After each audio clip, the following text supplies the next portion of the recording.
November of 2025, I took part in a big EV race from the Canadian border down 95 to Key West in Florida. We called it the Eastern Edge, and I did this in part with the Out of Spec crew. They've been releasing this video in installments, and the finale just premiered on Tuesday night this past week. So if you're interested, you can go to Out of Spec Motoring to check out the entire series. It's got to be pushing 14 hours in length or something, so it's a lot of content to absorb. But in this video, I'm going to kind of do my own little debrief on how the race went, some of the things that we learned along the way, some of the issues we had, and then I'll give you guys only the footage from Team Ioniq 9 through the entire trip. So if you guys don't want any spoilers in how we finished the race, pause the video now. I'll have a chapter where you can jump straight to the footage if you kind of want to go in blind. But if you just want to know the results firsthand, here they are. So there were 7 teams. There were 2 Lucid Gravities. One of them was allowed to charge anywhere except Tesla, and then the other one was limited to only Tesla superchargers. There was a Tesla Model X, a Cadillac IQ, which is an electric Escalade, a Volkswagen ID Buzz, Scott's personal Rivian R1S, and then of course, Team Ioniq 9 and an Ioniq 9 Limited. Each team had 3 people per car so that we could drive nonstop. Some people can get a rest and a break. So in the end, unfortunately, we got 6th out of 7th place. The only team behind us was the ID Buzz, and they were like, I think 5 or 6 hours behind us. So pretty significant loss for ID Buzz, but it was kind of to be expected going into this race. The car just doesn't have great range, doesn't charge super well, so that's how that ended up for them. But we were actually fairly close to catching up to the Rivian and even the Cadillac IQ, which would have put us in 3rd or 4th place, depending on how you want to look at the Lucid Gravities as being 1 car since they got 1st and 2nd place, or 2 cars. But either way, we lost to the Rivian by 14 minutes, not very much.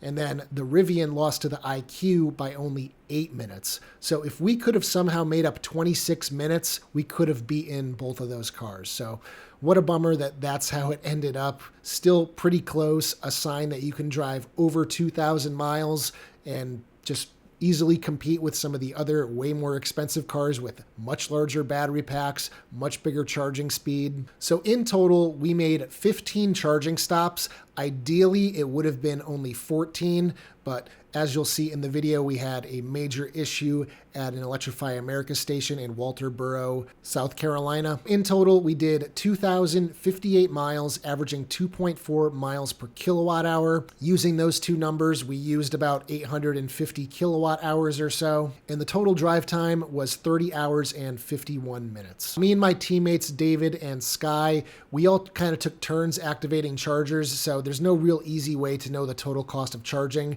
But if you assume 50 cents per kilowatt hour, maybe a little bit more in reality, times 857 kilowatt hours, that would bring the grand total of this drive to about $430 or so. So let's kind of go down the list of the chargers that we used. So our first stop was in Bangor, Maine at the new Rivian Adventure Network that literally opened days before the race started. So this was a huge savior in the beginning because other than this, we were going to have to go to a Tesla supercharger, which would have really slowed us down. Next, we went to Scarborough, Maine to the Electrify America station there. We also lost some time there because there was this road we had to turn onto to get back onto 95. And it was just a nonstop stream of traffic. We must have sat at this stop sign for, felt like forever, but in reality it was probably 2 or 3 minutes, but that cost us some time there. So that was unfortunate, but we had a good charging stop there. Next was Sturbridge, Massachusetts at the recently opened Pilot Flying J there. We got there, had a great charging session. Battery preconditioning worked perfectly up until this point. And then we decided our next stop was going to be at the Electrify America station in Trumbull, Connecticut at the mall there. And on the way there, we could not get battery conditioning to activate. We saw that it was saying it was activated, but there was no energy being drawn. If you guys watch my channel regularly, you know I already put out a video about this issue, so I'll leave a link in the description if you want to find out more about that in that video. But basically, the OBD2 scanner we had plugged into the car was interfering with the communication to activate battery conditioning. So for the next 3 charging stops, we didn't have a perfectly warmed battery to accept full charging power. That cost us some time too. So after Trumbull, we went on to the Richard Stockton Service Plaza in Trenton, New Jersey, and we used the chargers there. That was the first time we saw another team for that first part of the race. We ran into the Rivian R1S for a few minutes before they took off ahead of us. After Trenton, we went on to Baltimore, Maryland, to the Electrify America station there in a parking garage. I don't remember exactly where it was, but it was like a little shopping center type area. So went there, had a slow charging session because the battery was still cold. It was a cold night going through Baltimore and Delaware and Virginia and everything. So charged up there in Baltimore. Then we were off to Ruther Glen, Virginia at another Pilot Flying J. After that charging stop, we had a phone call with Kyle, just kind of picking his brain. He suggested unplugging the OBD2 scanner. Sky also suggested that after we kind of went through all possibilities of why it wasn't preconditioning the battery. So when we arrived in Skippers, Virginia, we had a really good charging session. The battery was perfectly warm. After Skippers, we went on to Kenly, North Carolina, had another good charging session. Then we went to Florence, South Carolina at the Buc-ee's, used the Mercedes-Benz high power charging there. That was the second time we ran into the Rivian R1S. I actually went into the store to use the bathroom, and Scott was standing there. I ran up behind her and kind of gave her a little scare. She turned around and was startled to see us there. So they got in a big rush to get out of there. Right after she saw me, she paid for her stuff, and they split. That was my first time at a Buc-ee's, and unfortunately, we really didn't have any time to get any snacks or anything, so kind of just in and out. And then the nightmare of Walterboro, South Carolina. So we showed up. There was one car that was leaving, and we were going to take its space, but a Mustang Mach-E that was already at the charger on the end decided to move over into the space that car that just left was at. So we were stuck moving into that charging stall, and that was severely derated, and we had an awful charging session. I went in to use the bathroom, and I came back, and some drama ensued where another car at one of the 350 kilowatt stations left. And right as he was leaving, a Kia EV6 pulled in and stole the spot that we were about to move into. Really unfortunate that happened. They didn't move quick enough to get into that charging stall. Who knows if it would have actually been faster, but either way, we lost some major time there. And because that charging session was so derated, we made the call to make a subsequent stop closer than we would have in Pooler, Georgia. And off this exit, there were a couple options. There was an Electrify America station, and there was also a Rivian Adventure Network station.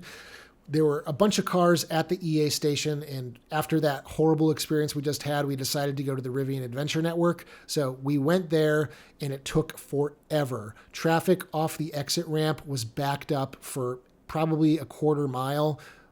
And that added at least 10, 12 minutes to get to the Rivian Adventure Network station, but we did get full charging power when we arrived there, so that was nice. We did end up hitting a lot of traffic through Georgia and South Carolina as well, so that really cost us some time. I didn't really go through the video that Kyle put out to see who else hit that traffic, but I'm assuming most people did, so it kind of was a moot point. Next stop, St. Augustine, Florida at the Pilot Flying J. Got there, had a decent charging session. Then we went to our first Ioniq station in Fort Pierce, Florida. Sky ended up missing the exit for the station, so we had to take a detour down some side streets. That cost us some time too. And then for the last time, we ran into our fierce competitors, the Rivian R1S team with Scott and Benji. They had already been there for a few minutes, so by the time we were ready to go, they were already gone. And at that point, we knew we probably weren't going to catch them. We really overcharged at this Ioniq stop too. We probably could have left 4 or 5 minutes earlier because when we arrived at the EA station in Miami, we arrived with 36% state of charge. Our efficiency was definitely better than we were anticipating, considering the higher temperatures down there in South Florida. So that ended up costing us probably a few minutes. So we charged up there in Miami, and that was our last charging stop. From there, it was straight to Key West. And then once you get onto the Keys, the speed limit is relatively slow. So our efficiency went up significantly. And when we arrived at mile marker 0, In Key West, we had 23% remaining. In an ideal world, we would have arrived with close to 0 because there is an EA station down there that we could have charged at and it wouldn't have been a problem. So yeah, a lot of these little things definitely added up.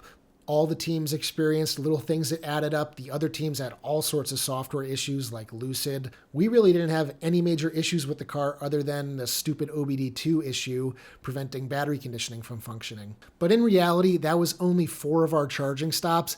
And I gotta say, it probably didn't cost us more than maybe 10 minutes tops. I think we probably lost a couple minutes, maybe 3 minutes at each of those 4 charging stops where it wasn't perfectly warmed up. Because once you start pumping in a lot of high power into the battery pack, it warms up really quickly. So it's really not like you're losing a ton of time, like tens of minutes. But I would say at the very least, we probably lost 10, maybe 12 minutes over those 4 charging stops due to the cold battery. So that was the Eastern Edge. Kind of sucks to get second to last place, but it was still a fun journey. I love doing these races with Out of Spec. So it's always fun. And Kyle and Scott and the Out of Spec team, Timon, they all do an amazing job getting these things organized. I could not imagine just what it was like to try and get this race coordinated. So without further ado, I'm going to give you guys all of the footage from the Ioniq 9 team now, and I hope you enjoy. Maybe break this one up into a few sittings because it is a lot to go through.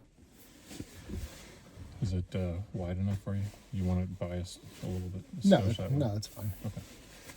So we are here in our start over with my glasses.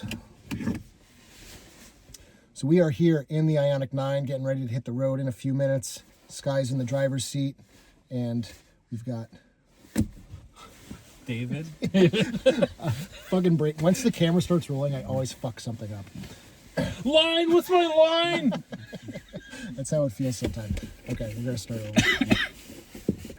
All right, so we are in the Ioniq 9. Sky's in the driver's seat, David in the back.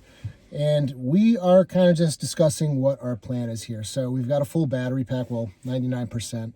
Usable right now is 103 kilowatt hours, which is plenty to get us to Bangor, Maine, which is going to be our first charging stop at the 2-day-old Rivian Adventure Network that couldn't have opened at a better time.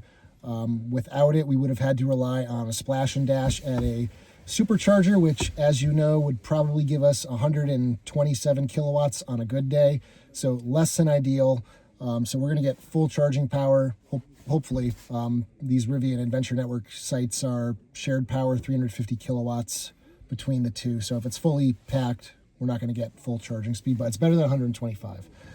So yeah, we're not going to try and hypermile here. We're going to keep heat on and stay comfortable because we got plenty of energy to get us there. We'll probably use eco mode, but yeah, other than that, not much concession. Yeah, we'll stay in eco mode. We'll stay at full speed. 10 miles per hour over the speed limit up to 85 miles per hour is the rule, but we won't see 85 until we hit 95, which is, I guess Bangor is on 95, right? Yep. Yeah. Yep. So we'll start seeing 85 mile per hour speeds down there, and that's when range is definitely going to start going down. What are you guys thinking in terms of strategy here? Well, I think even in eco mode, this car has a ton of pep. I mean, it is not a slow car, even in eco mode. So in terms of strategy, I think the key will be learning how high to charge up to so that we arrive at, we obviously, paramount is maintaining our speed like on the highway. Yeah, and we can't deviate. At first, if we maybe just overcharge a little bit, that's probably a safer strategy in my opinion. I don't know what you guys think, just for the first couple, until we kind of hone in the BMS. We'll probably overcharge a little bit. And by overcharge a little bit, I'm talking like a minute or two. Yeah, not much. A few kilowatt hours maybe at the most. Right. What are you thinking, David? Well, and our first planned stops aren't that far apart, so I don't think we'll have too much trouble making those legs, even at freeway speeds, stopping at our planned stop of like 70% state of charge while we're charging. Yep. This first leg down Route 11 is super slow. If somehow we draft the whole time and we get to Bangor with 50%, then we might pass Bangor, but that shouldn't happen. No. Our expectation is we roll into Bangor with maybe 30%. possibly quick charge. And then we can't make it to another good charger with that state of charge from there, so we need to stop, charge up to 70, and move on. Kittery would probably be our next stop. Yep. Another brand new high-powered DC fast charger, Mercedes-Benz, just opened yesterday, so couldn't be a better place to stop for high-power charging. So let's go into the car's route planning, because this actually has some decent route planning in it. Now that you can set your percentage arrival at a DC fast charger. So let's just type in Key West.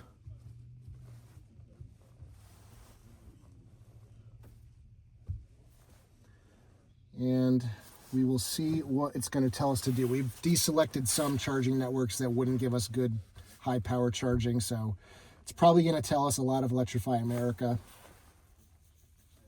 Today is a Saturday, the Saturday before Thanksgiving. People might be doing their traveling early. They might be going on vacation for the week. So EAs, people with free charging plans, are definitely going to go and use EA if they can. So we'll click on that. And yeah, here we go. This is why it doesn't know that this new Rivian Adventure Network just opened. So it's telling us to go to a super slow charge point at an Irving oil fuel store, which tops out at 125 kilowatts, 33 minutes from 13 to 76%. And then the next one is Electrify America in EA, where that Mercedes-Benz charger is that we would use over EA, because if we can get a single handle station, that means we have 400 kilowatt hours dedicated to just us and nobody else. So, and then after that, this was the other stop that theoretically we were planning to go to, Rocky Hill in Connecticut. This system will plan one more charging stop in Moorestown, New Jersey at an EA station. That one probably less than ideal. There's some Apple Green chargers on the New Jersey Turnpike that would probably be much quicker, even if you have to share power than driving off into a town for 10 minutes or so. So yeah, you can see it's decent. It's getting us 2 chargers at exactly 10%, which is what we want to do. We don't want to go lower than 5%. So it's giving us a good idea, but we're mostly going to rely on plug share scores and kind of just checking what station availability actually looks like in the app. So you can check on the Rivian Adventure Network app if you click on it. This one just opened, and it doesn't seem like word of mouth has gotten out yet. Every charger is available, so it's a prime spot. And then we can check Mercedes-Benz and ChargePoint when we get closer to that. So yeah, we've got some solid charging options here in the Great White North that weren't here just 2 days ago. So if you guys want to go up to northern Maine, there's never been a better time. Absolutely. Here we go. We are off.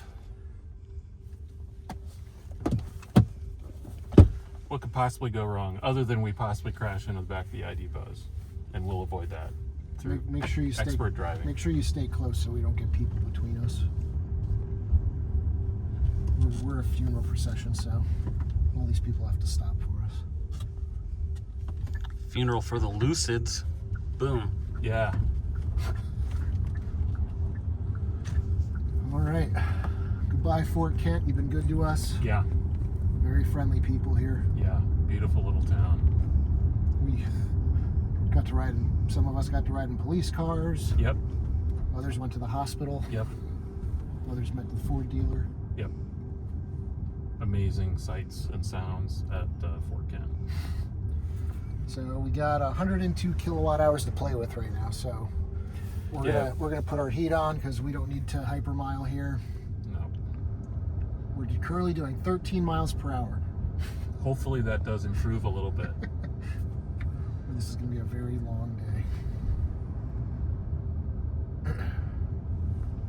So at the moment, looking at our distance to go, 187 miles, and if you look at our min miles, 232, so that delta is roughly 45 miles, isn't it? Yeah, 13 plus 32. So 45 miles of buffer, which is going to be what, about 15, almost 20 kilowatt hours, Yeah. which is 20% SOC. And we'll be going through very slow speeds for a very long time here. Could have taken that, couldn't we? I don't know. Take the cutoff. Yeah, they did. Oh. Oh, fuck. Yep.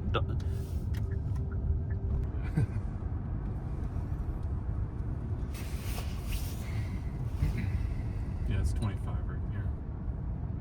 I see 25 anyway. Is there no passing on double yellows? Yes, correct. Okay. Follow all rules of the road. Except the speed limit.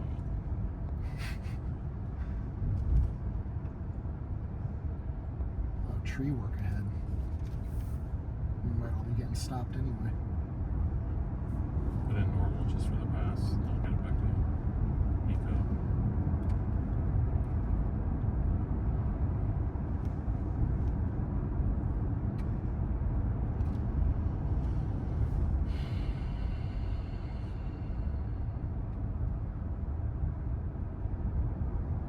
You know, it's so dirty, we might not even know if it's a double yellow. That is true. It is kind of hard to tell. Especially with the lighting. So behind us we got the Model X. Drew's driving the Lucid. I don't know. What Lucid is that? Is that the? That's the green. CCS? Yeah, it's the Potential CCS. pass here, Yeah. potential pass. Probably double yellow. And there's traffic. Yeah, there's traffic. And we're stuck. We're all stuck except for the Rivian behind the Buzz, who's only going 5 over. Or now they're going 10 over. Yeah, they're doing. Yeah, they're doing the limit. We'll see what they do once we get a 45. Well, They probably will do 45. I mean, okay, we got a construction up here. Got a stop sign, so this is technically. everything's reset. Oh, this is a yellow passing opportunity. Had it not been for the construction. Oh, stop some of these guys. Stop some of them. 45, so now we can go 55. Yeah. Don't think we can do that pass at that hill. Certainly not in front of the construction guys.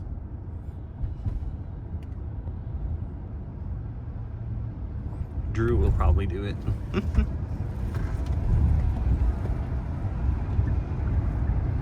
Nice. The Lucid is Make sure you hit 55. probably not doing any more passing, but we'll just see.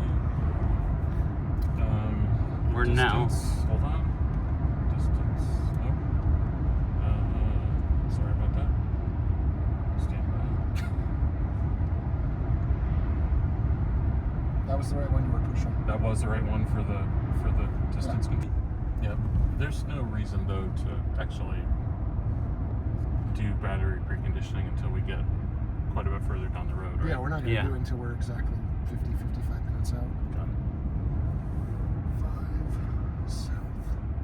So the reason I got to put this in manually is because this is such a new charger, and Hyundai's route planner is really bad about having updated chargers in their system. So you got to type it in manually.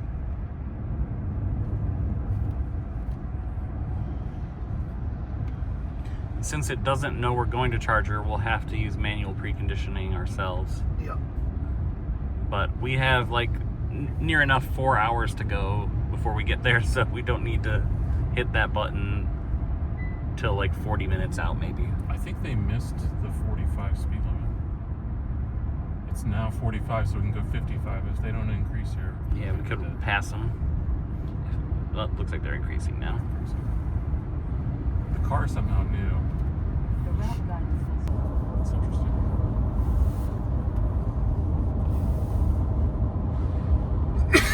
Is that what's his face is Lucid and doesn't want to get Schmitz on it? No, that's time. That's Oh, that's the Drew, Timon, and Kyle.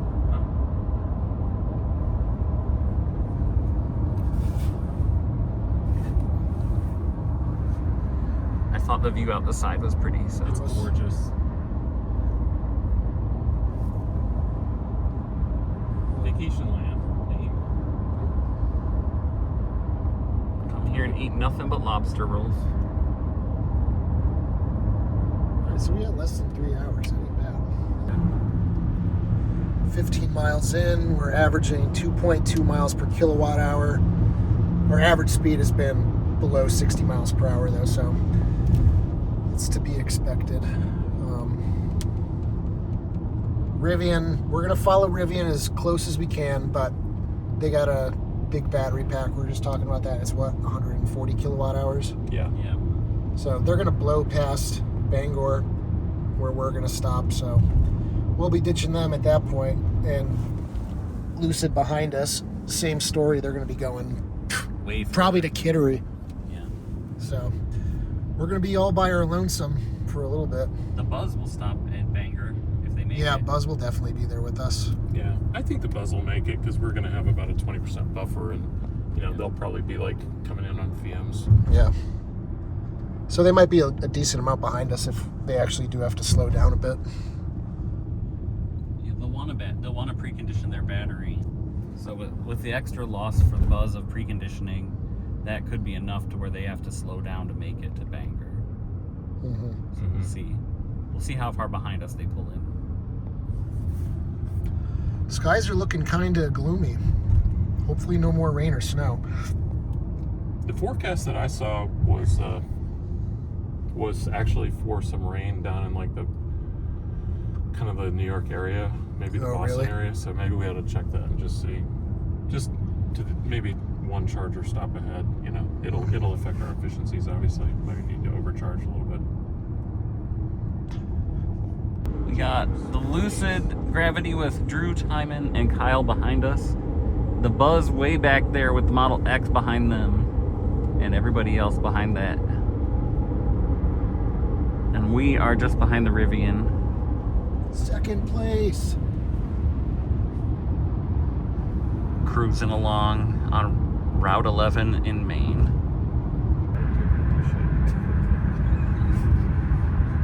That's pretty good.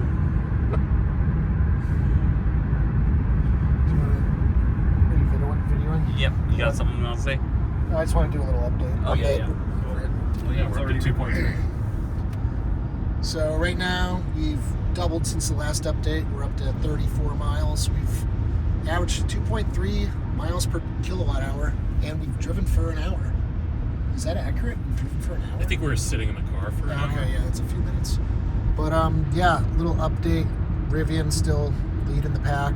So we're coming up on a truck that seems to be Yep. We pussyfooting. might need to do a little bit of a move here. Interesting.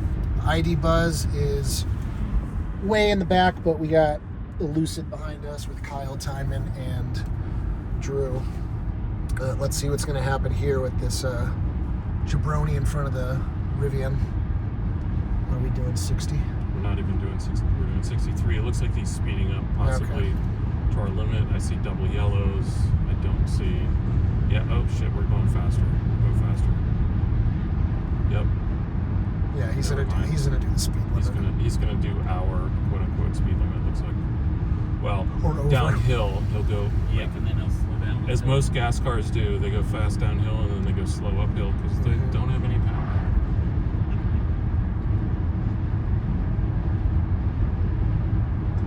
It's beautiful out here in rural Maine, I will say that. Also, a drafting update. It looks like we have a passenger back there. If you'll notice, there's a Lucid. Oh, we got a Lucid drafting us. Good on them. Yeah.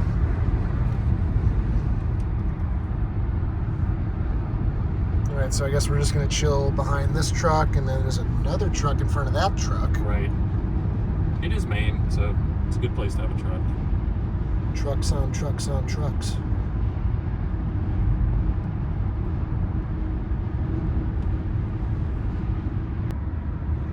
So we're still behind the Rivian. We're now 43 miles in. And we got the Lucid directly behind us as well. The next car back from that is a little ways, I think. Model X. Model X on their butts.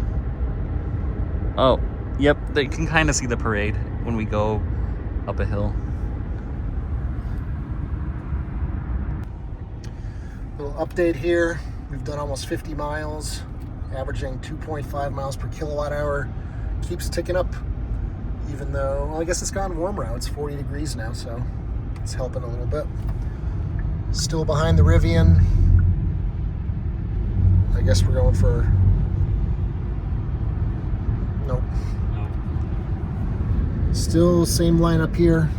Rivian, us, Lucid. And we've got 55 miles to Interstate 95, and then once we're on there, pretty much everybody's just going to maintain until we get to our first charging stop. So, see you in a bit. So our battery's at 82% state of charge. Hopefully this is the last time that we are ever in the 80s on the rest of this trip. If we aren't, then we definitely did something wrong, because it doesn't charge so strong up to 80. So we don't want to be doing that, right? That's right. We want a fast charging car, and you do that down low. Yep. Between 5 and 65, maybe 70%, right, for this car? Mm-hmm. That's how you road trip an EV? Yep. We just put the pass on the Rivian. They, for some reason, were not going 10 over. I tried to catch the actual pass, but I was a little too slow. So you get the aftermath of us being ahead. We don't know why they were only going 5 over and not 10 over, but they were doing it, so we went around them.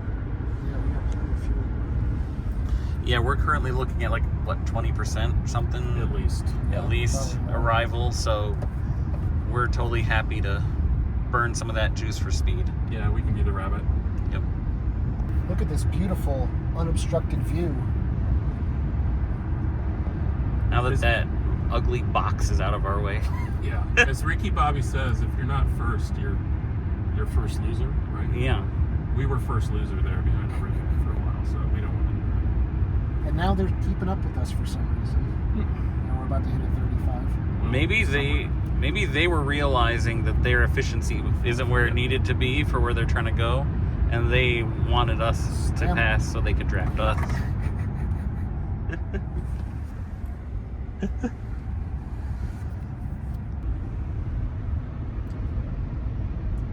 So for those of you who aren't aware, the Ioniq has a front clutch disconnect for the front motor. So when you change the drive mode here into eco mode, when you're cruising along on the highway, saving some energy, if you put it into sport mode, you'll see it should come back if it needs it. Like if you tried to, well, you can't accelerate because we're maxed out. That's interesting. It's even keeping the front motor disconnect in sport mode. Yeah, so according to this. In sport mode, it'll disconnect the clutch after it gets up to, like, I think it's 35 or 40 miles per hour when in normal or sport mode. It does it sooner even in eco mode. So yeah, I mean, it's not really a big deal when you're already cruising, but when you're doing a lot of stop and go, it makes a real big difference. That's cool. The car can be like really fast, really sporty, but also really efficient. So you know, it just takes care of you, basically. Yeah. Still out front, doing 65. Driving like winners. Oh yeah. All right, so we're trying to determine what our second charging stop is going to be after we fill up in Bangor at the Rivian Adventure Network. So ideally, to get to a Mercedes-Benz high-powered charger in Kittery, it is 179 miles. So if we do 179, right now we're averaging 2.4 miles per kilowatt hour, and our average speed has been like maybe 55, 60 miles per hour now. Mm-hmm. So once we're on 95 doing 85 miles per hour, we're probably going to drop down to 2 miles per kilowatt hour or even less. So if we assume 2 miles per kilowatt hour, that means we would need to fill up our battery pack to 90 kilowatt hours, which is a lot more than we want to add at this charging stop.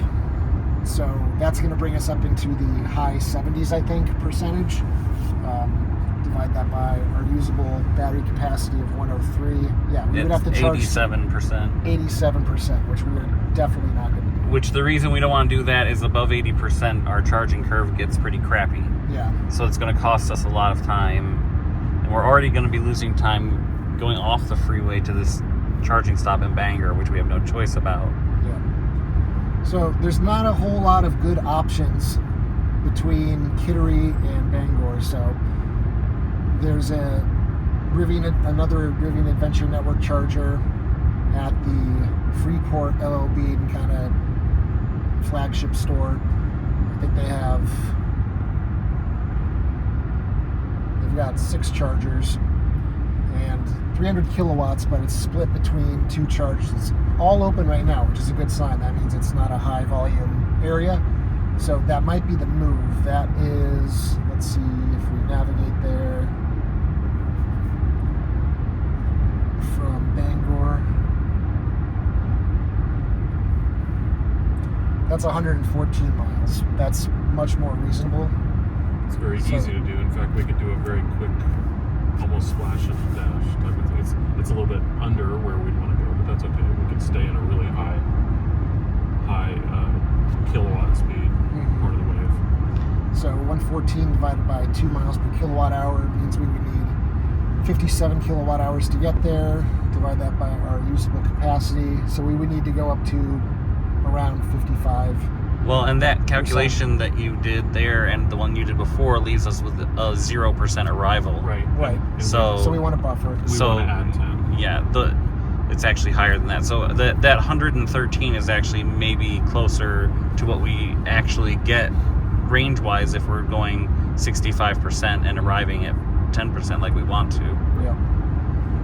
So that may be what we're going to do. We're going to think about it a little bit more, look at our options. We'll decide by the time we get to Bangor and then set off from there. Yep. Sounds good. We're stuck behind a GMC truck. So that's 55 on our Passing. Yeah, you can.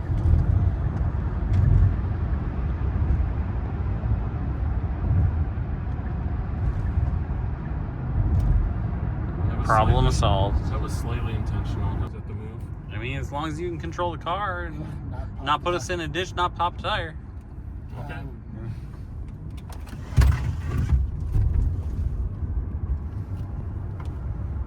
Gentle merging up to the speed limit 75 here, so. We don't know. Yeah. Yeah, it says 75. Yeah. Yep. Up to 85. Yep. Up to the max speed for this race. Woo! Here we are. We're still in the lead. Nobody even visible behind us. All the first losers are way back there. I just see the Rivian merging on now behind us. So that's good for us since we have to stop and everything. Any amount of lead we can have is a gap we don't have to make up later. Right. I mean, it's only a 20-second gap, maybe 30 Yeah. seconds, but whatever. Take it. Something. All right, so now that we are on 95, doing 85, 10 over the speed limit of 75. Allegedly. Yeah. This graph here kind of shows your estimated range, which is that straight line, versus reality, which you can see we've been riding below this entire drive. And now at this section here, we're probably going to see it plummet even sharper. But we averaged 2.4 miles per kilowatt hour for the last 108 miles. But we anticipate, I anticipate at least, that's probably going to go down to close to 2, maybe even below 2 miles per kilowatt hour. But we're going to keep our eyes on this.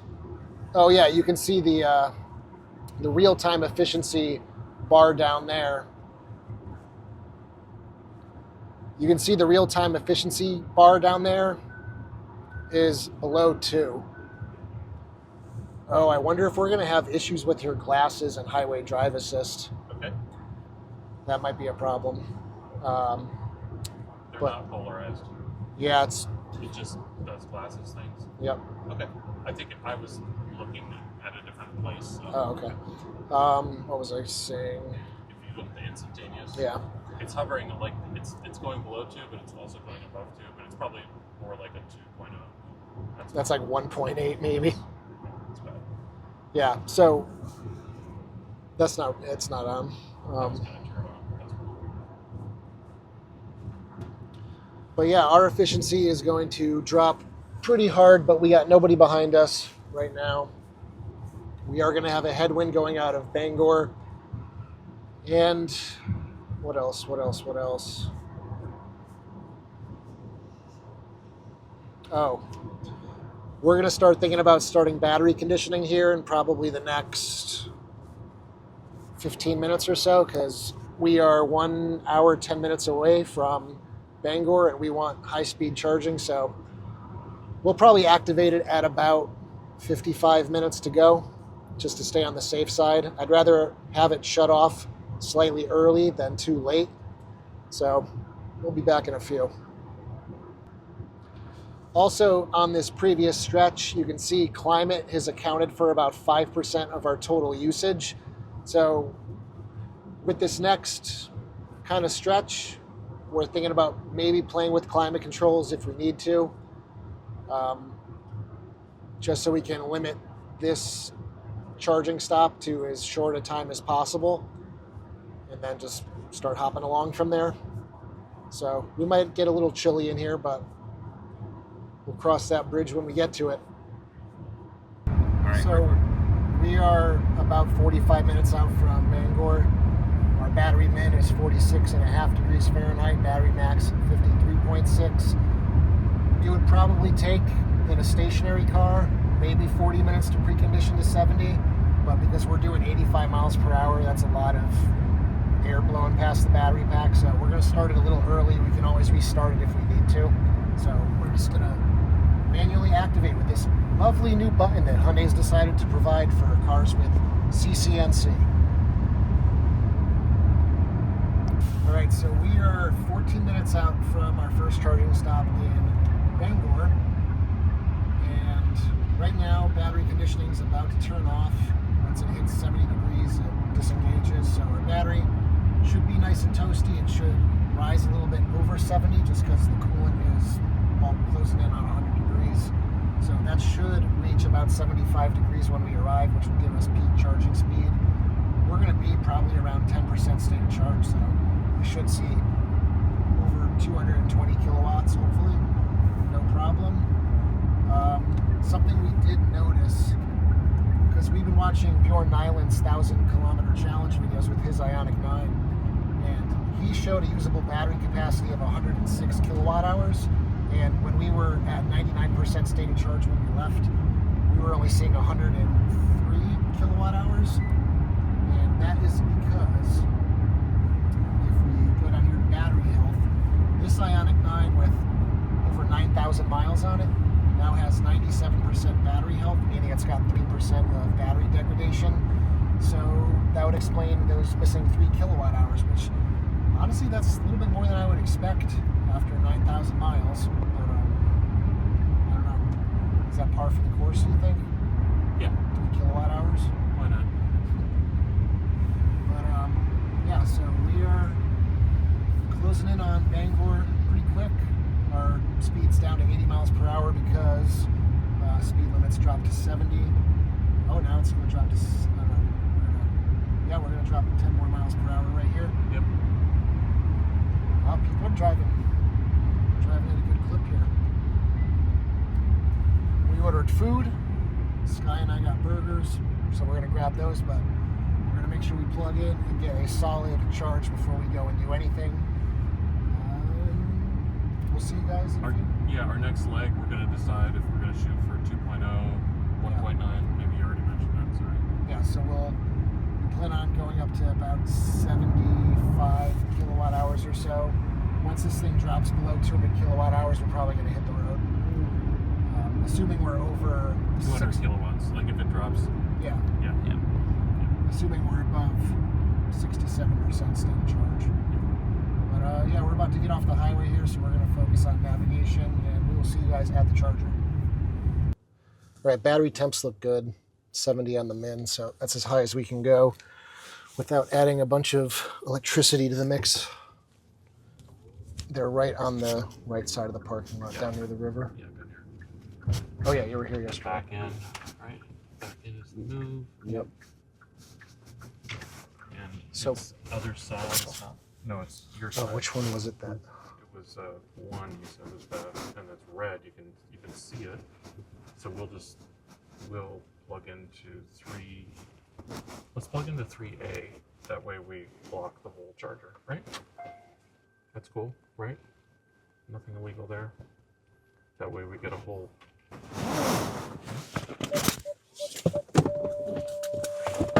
Unlock the doors. Turn off the car.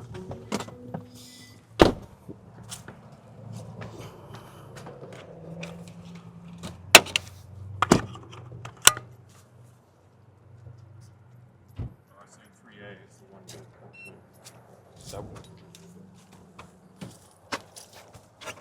that Here at the Rivian Charger in Bangor Let's see. at our friendly High Tide restaurant. Hoping to get a good charge. We're the first ones to stop. The buzz should be in after us shortly. It's saying plug into charge. It's locked in.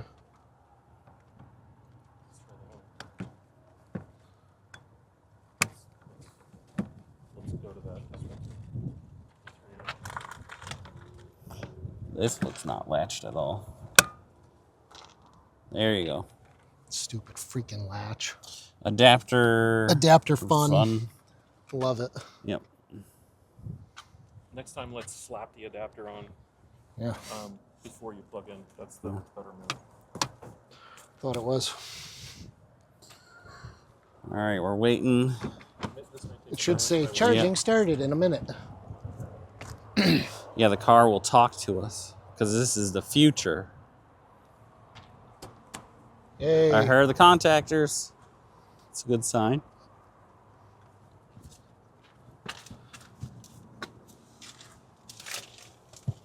Will it show the speed, or do we have to turn it on Turn the car on. and turn the car off? Yeah. Oh, green light. That's a good sign. Here we go. It was a long initiation. Charging beginning. Yep. That was my experience here before.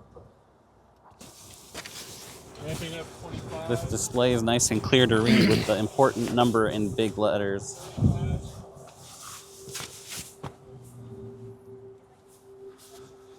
Uh, 50 kilowatts is not what we're wanting. Let's hope it does not stay there. Ramping up again. Okay. It's probably just Here we go. 95, Okay, this is about half of what we want. 100.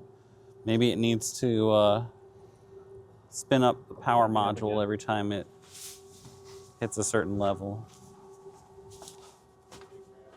Yeah, here we Alright, go, we're 150. looking good. Yep. It's nice that the Rivian charging stations actually have red warning lights on the top of them saying "Do not Yeah. use." That one down there that's red, It just opened Yeah. yesterday and it's broken. these other ones that look like they're flashing, for anyone who doesn't know, they're solid white to your eyeballs, only the camera sees it flashing. The other one down there is just solid red. So we're at 202, 203, 210, 217, 219. So we're getting good speeds. It essentially ramped. It essentially ramped and then plateaued every 50, just briefly Yeah. for about 5 seconds. Probably power modules or something like that. Probably just more safety checks. It's just Yeah. probably just because it's a constant dance between the car and the charger. I want to show that screen that kind of shows what the car is requesting and what's being delivered. So this is new for Ioniq 9. Ioniq 5, Ioniq 6 don't have this, but it's kind of telling you how power is being given to the car, what the charger's outputting, current charging power, maximum charging power. Everything here is kind of in a line, so means that things are good and what should be expected. So here's the current state of the race. This is us over here. We've gotten passed up by the Lucid, looks like, and the Rivian. And the Rivian, probably. Yep, that's Rivian. And then what's going on over here? Caddy is passing us. Yep, Caddy's passing us. Is the buzz off the freeway? Can we zoom in on the buzz and see if Buzz they're is definitely off the freeway and going to supercharger. We'll see the Oh, that makes sense because it's 400 volt and Right, it's closer to the right. freeway. So they don't have to come here and share with us and go way off the freeway. So they might actually get back on the freeway before us, depending on how high they're charging. Ain't that a bitch? Yeah, We might be in last might be place in after last. this stop. We'll see. We'll see. Well, we held first for 3 hours. Yeah. Oh, brother. Possibly never. Never again. Still pulling 215, 220-ish kilowatts at 36%. We pulled in at like, was it 17%-ish? So we've added 19, 20% in 7 minutes. That's pretty good.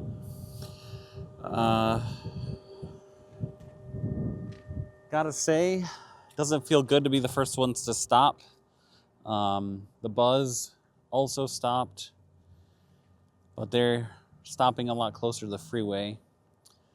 So it doesn't feel good that we might be last place after this stop, especially because it doesn't feel like we have an easy way to make it up.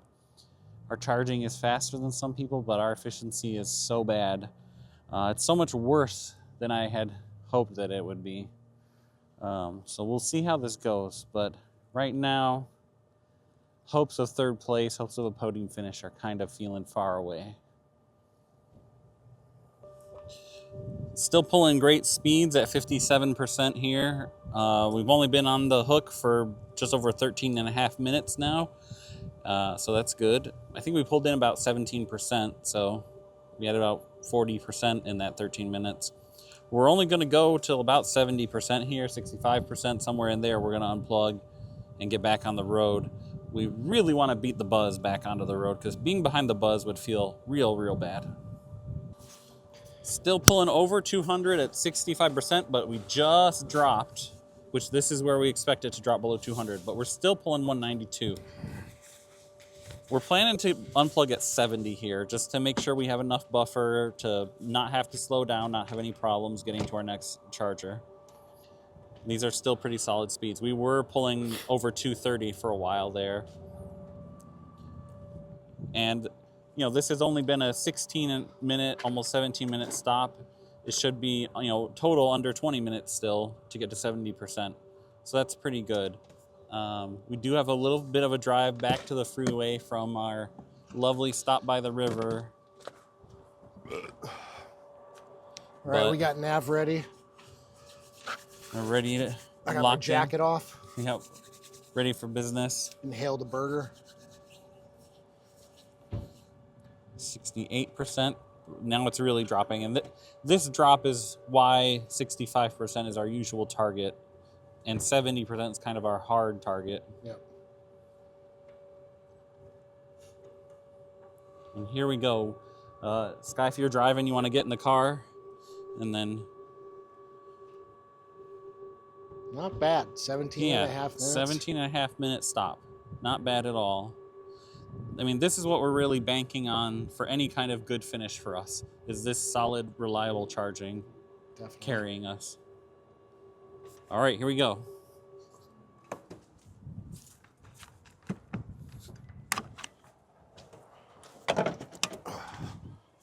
No stupid flap to cover. Yep. You got the map up. Good. He's got Good to coleslaw on the phone charger. I know. And we are off.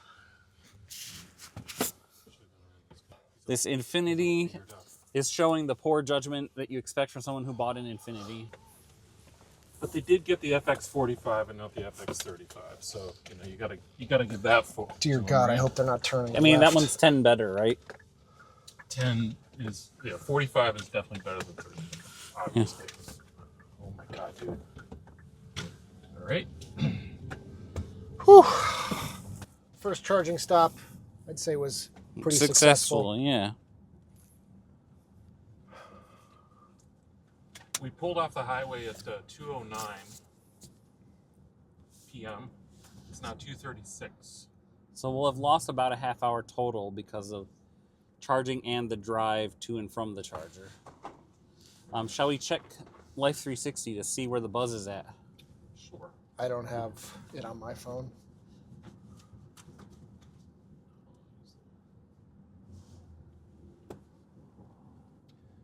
Okay, so we are back here.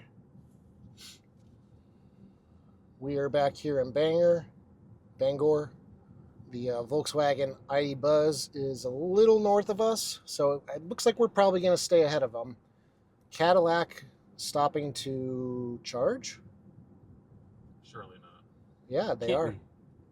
Oh, that's 11 minutes ago? That's got to be out of date. It can't be. Cadillac really stop? What is that? That's the Model X. Yeah. Here we are, Getting back. getting back on the freeway much faster. So we lost less than a half an hour for this charging stop. So that's good, all things considered. It'll be about a half an hour once we get back to 95 because we've got. Oh, about right, 2 because we're miles. not on 95. Yeah, Right. we're Yeah. getting on 395 right now. Well, we will s- investigate. You, the viewer, may already know the answer as to whether the Cadillac actually did stop to charge, but at We're this in the- time, we do not. We're in the dark. Well, we could probably check messages. Yeah. But, More updates later, but it looks like we got out ahead of the buzz, which is the main thing we care about. Cadillac still shows it stopped, but that was 12 minutes ago. We'll find out. We'll find out. Yep. So, update on the Life 360 situation. The Escalade did not stop. That was some kind of anomaly with the tracking. The Model X stopped like we did in Bangor, but they went to the supercharger like the Buzz did, and they pulled back out more quickly than we did, and the Buzz is still there last I just checked. So the Buzz is officially last place, and we'll probably not see anyone again. We are the other last, and we'll see how this goes. Our efficiency is not looking great so far on the freeway. We'll see if it gets better. All right, so we just had an existential crisis, and we just changed our plans completely. So we were originally going to go to Rivian and Freeport. We overcharged a little bit at the previous stop because we were getting good charge and we didn't want to stop just because we could. So we were going to arrive at the Rivian charger at like 20-25%. We have enough range to go, what is it, 30 more miles, 40 more miles to Scarborough Electrify America station.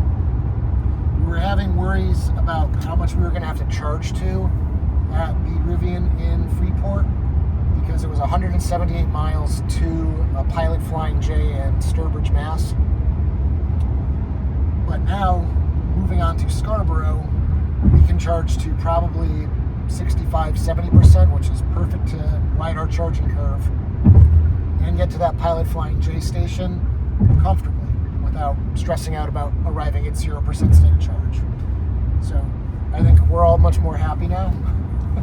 And the Pilot Flying J has the advantage of being directly on the freeway, unlike that Rocky Hill. Rocky Hill EA where it's way off. And But now we need to look because that could put us like dead center of Jersey where charging kind of sucks. yeah, we might not charge that long at the Flying J, so we gotta on the way to the Flying J pick what our next stop after that's going to be and make sure we charge before we hit all the mess. It's enough to get through the mess and charge on the other side of it, Right, well, ideally. yeah. We'll see. We'll see you later. So we are rolling up on the Electrify America station in Scarborough, Maine. Last I looked, there were 2 chargers available. Give that a refresh. Same 2 chargers are available. Hoping that these are the 2 that are paired together so we can get full charging power. So fingers crossed that in the next 6 minutes somebody doesn't show up. That'd be really bad. But yeah, we are going to charge up to 75% to get to the Pilot Flying J in Sturbridge, Massachusetts. I'm going to take over driving from Sky for a few hours, and then David's going to take the graveyard shift, and hopefully smooth sailing. So I'm going to get out and plug in. Sky's going to activate the charger, and Dave is going to film the process. I'm the human tripod. It's also my porn name. Of course it is. I'm going to have nothing to do with activating this because me and EA go together like oil and water.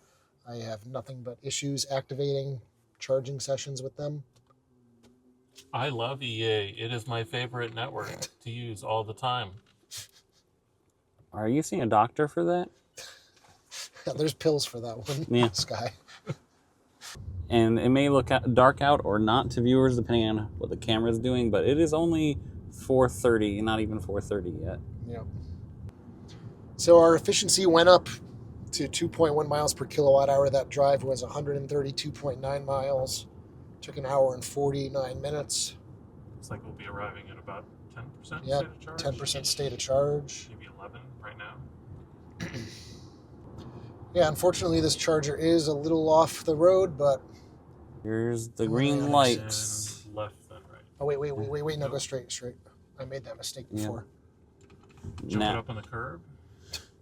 Corbin remembers this charger now. I do. I've been here before.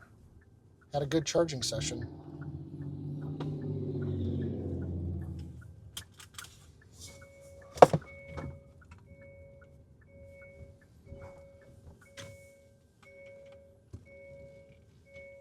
Take the last one.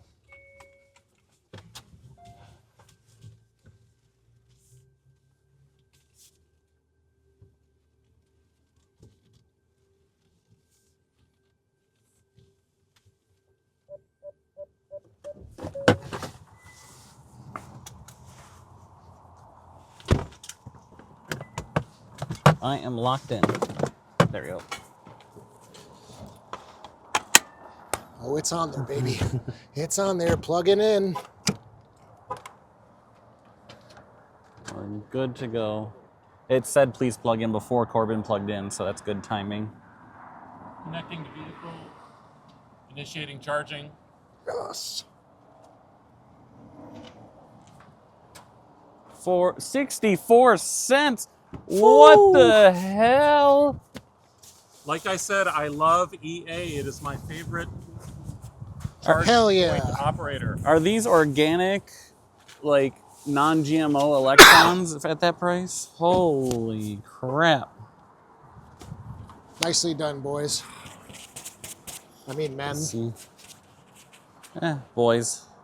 Boys to Probably. men. Yeah. Boys to men. ABC.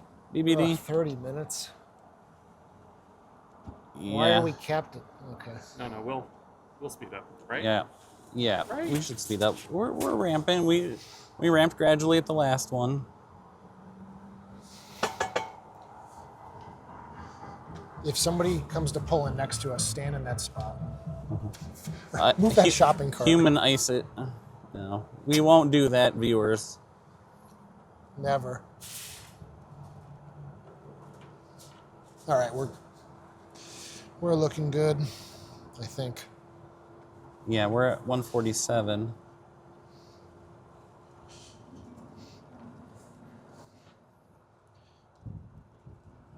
Battery cooled off just a tad. The Ioniq 6 is at 61. You know the prologue.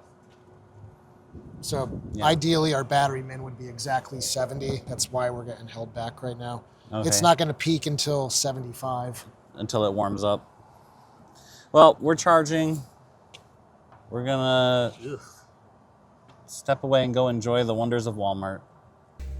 Quick update on us passing the Rivian. We did pass the Rivian, but they've now passed us back as we're here charging. Bastards. So the buzz is coming up on us now, though, and the question is, will they pass us or will they stop and charge here? We'll see. So how are we feeling about being second to last, gentlemen? Not a great feeling. We were in first for a long time, though, so we had that. Yeah, we were in first before anyone stopped. And then we were the first to stop along with the buzz. Uh-huh. Yeah. But things that we can control, like obviously the other cars, not in our control, but we've optimized to the charging curve. We've optimized our plugins, and we're trying to optimize the stops and minimize off freeway time. There's not a lot else for us to do. We can only just run our race that we've been given with this particular vehicle. So Yeah. That's true, and I think so far so good with what we have been doing. And the vehicle, as long as we don't let the vehicle down, the vehicle finishes where it finishes. It'll be an honest representation of it. Yeah. I'll own up to the previous charging stop. I did kind of fucked up preconditioning a little bit. I could have started it like maybe 2 to 3 minutes later, and then we would have ramped up a little bit quicker, so that probably would have shaved off a minute or two charging. But yeah, I'll own up to that one. Well, the good news is for you, we're far more than a minute behind anyone else. So It wouldn't make much of a difference. it was not the deciding factor. Yeah, we're about 15 minutes, so we're kind of in still the southern part of Maine right now, right? Yeah. Yep. And we're about 15 minutes behind the Rivian and about 27 minutes ahead of the Buzz last we looked.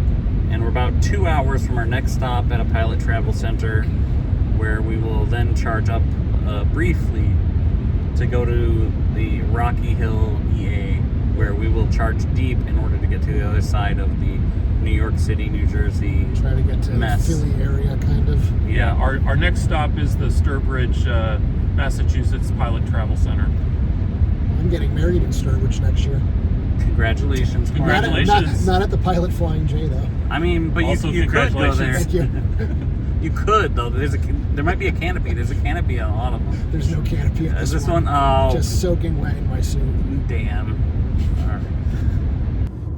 Okay, guys. Sorry for the jerky phone on phone inception kind of stuff going on here, but you can see we're looking at the live locations of folks as we make our way around the greater Boston area. We're at 6 p.m. right now, so what are we, about 8-ish hours into the drive, and you can see how things are splayed out here. We've got IQ in front, Lucid, and as well as Rivian. And, a little bit interesting, kind of the race within the race. Model X just pulled out back on the road, and they're only about 4 minutes ahead of us in the Ioniq 9. So, 4 minutes ahead to William in the Ioniq 9. And then behind us would be ID Buzz, and they are 17 minutes in trail from us. So that's kind of like the state of the race right now. This is 6 p.m. on, what is it? Saturday night. There we go. Woohoo!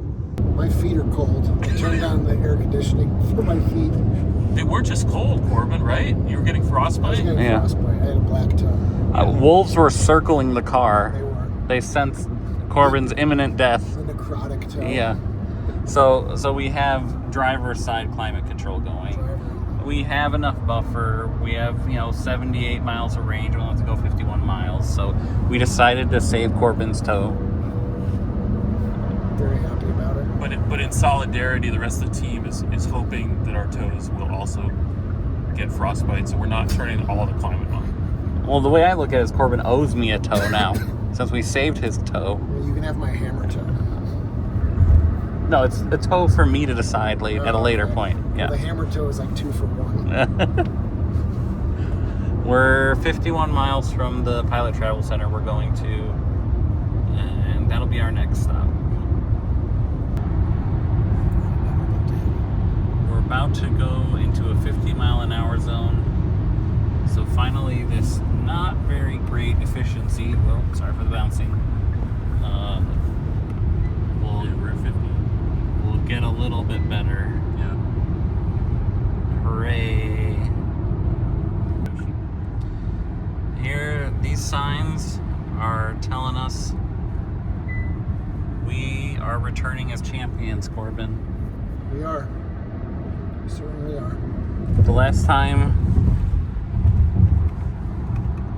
that we were here in out-of-spec event on I-90, we were both coming in for podium finishes into Boston.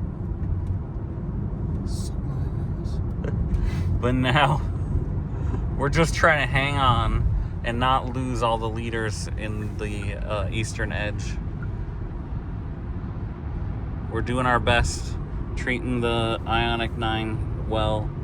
We're coming into our Pilot Flying J station soon here. more updates from there. Here we are getting off at Sturbridge to get to the Flying J to charge. Shut up. Surprised I didn't see a pilot sign from the freeway. Maybe I missed it.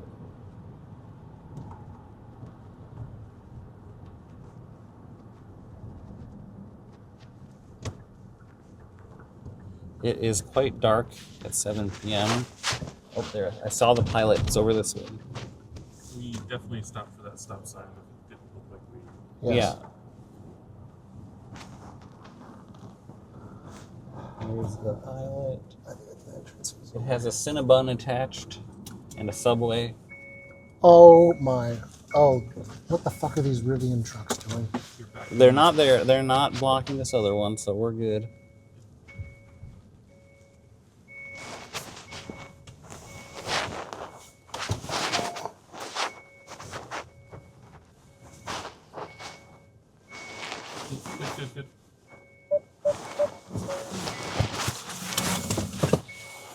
Good.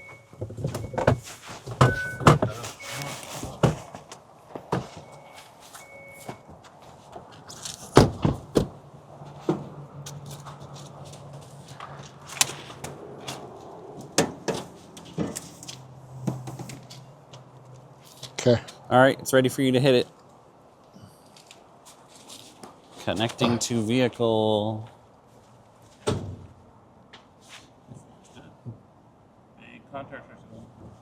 And we should have auto charge plus after this.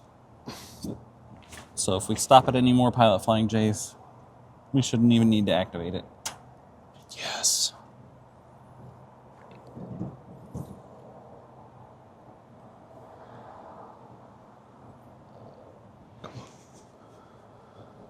Oy vey. Yes. Matching voltage. Mm-hmm. Now we just gotta see those beautiful kilowatts. Yep.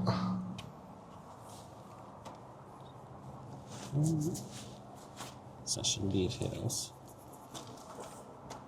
So we're kind of stressing over seconds here, but in reality, what the big savings on a site like this is that it's very close to the highway. Yeah. Yep, very close to the highway, and the bathrooms are right there. This Yeah. one is a bit more of a walk than these usually are, So, but we were right by the freeway. okay, so where are we going? Are we going to Rocky Hill or are we going to Trumbull? Well, it looks like Trumbull's open, and Trumbull seems like the better one, doesn't it? Yeah.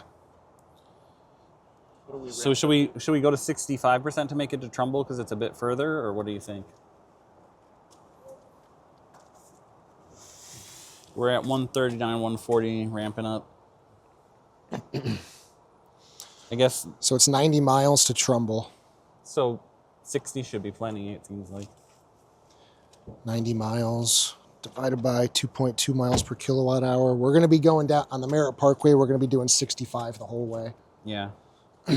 So 41 kilowatt hours, 51 kilowatt hours if we want a little buffer. 51 divided by 103. We want to go to at least 50%. Let's go to 60, as long as we're getting good Yeah, speeds. if we're getting good speed. So 90 divided by 22, 23, is that what you're thinking? I did 2.2. I mean, the temperature's dropping, so that's going to hit us a little bit. Well, looks like we're getting a decent charge here so far. So we have our plan to go to 60 and then head out to the EA at Trumbull next. So here we are at the Pilot Flying J with the Ioniq 9. There's also a Bolt here doing Bolt things, as well as two Rivian vans, one of which is plugged in. Thankfully, the Rivian van who was here before us decided to plug in and share with the Bolt rather than use this other charger that we used. So we have it to ourselves. Thank goodness for little miracles. All right, 62%, our speed is starting to drop. We're gonna stop charge and go and head over to our next stop, which is in Trumbull. Yep, go ahead. Wait, you have to hit in session twice. I did it, I did the second one. It's ending now. All right, we're good to go. We're out of here. Well, we are currently less than 10 minutes from our charging stop. We've got battery conditioning on, and it's not doing anything. And we're guessing it's because the battery min is below optimal and battery max is slightly above optimal. Bit of a gradient there, and it doesn't seem to want to bring the pack up any amount. So that's going to severely limit our charging speed at this next charger, unfortunately. I forgot to look if it wanted us to actively cool a battery after the last charging session. Maybe that would have been the smart thing to do. We were heating the cabin though, so we should have been pulling heat from the battery and putting it into our bodies. Oh, and maybe that's what screwed us, because like this is the first time we ran the heat to save That's true. Corbett's tow. That's true. So we'll see. We thought our charging speeds would be very reliable since, you know, we've all road tripped the smaller EGMP cars and had reliable charging results, but maybe for whatever reason the packs in these are not quite as dependable. We shall see how our charging goes. So, Yep. Sick. which one are you going to the end? Last.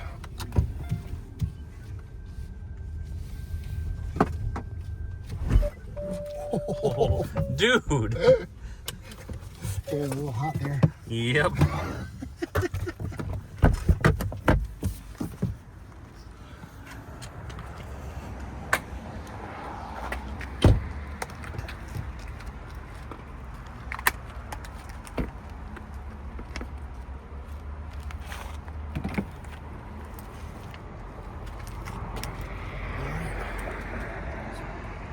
Talk about it. So we're interested to see how our charging speeds are, considering the issue that we had with the temperature. Yeah. I'd be surprised if we see over 150, 170 right now. Now we want to go, what was it, 150 miles to, or 130? What did we think it was? To the closer stop with the apple green on New Jersey Turnpike. 148. 148? Yep. So we're thinking we might only need to go to 65% for that. It's how many miles? 148. To the apple green on the... Yeah. Okay. Till the closer apple green. Yeah. Which is where? The one you said you've been to before. Yeah. that had the The one that's 400 near, kilowatt the one charger. that's near Philly? Northeast of Philly. Okay.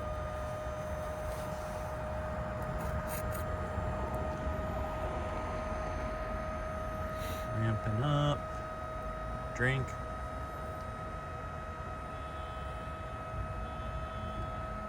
Oh, 165, 170. And we knew we would be coming in here with extra charge. We purposely did charge longer on the last stop because we were getting good speeds, and we just stayed on until the good speeds ended because we were getting faster than we're getting now. Yeah, so we have two chargers we're looking at, Apple Green and the southern part of the Jersey Turnpike.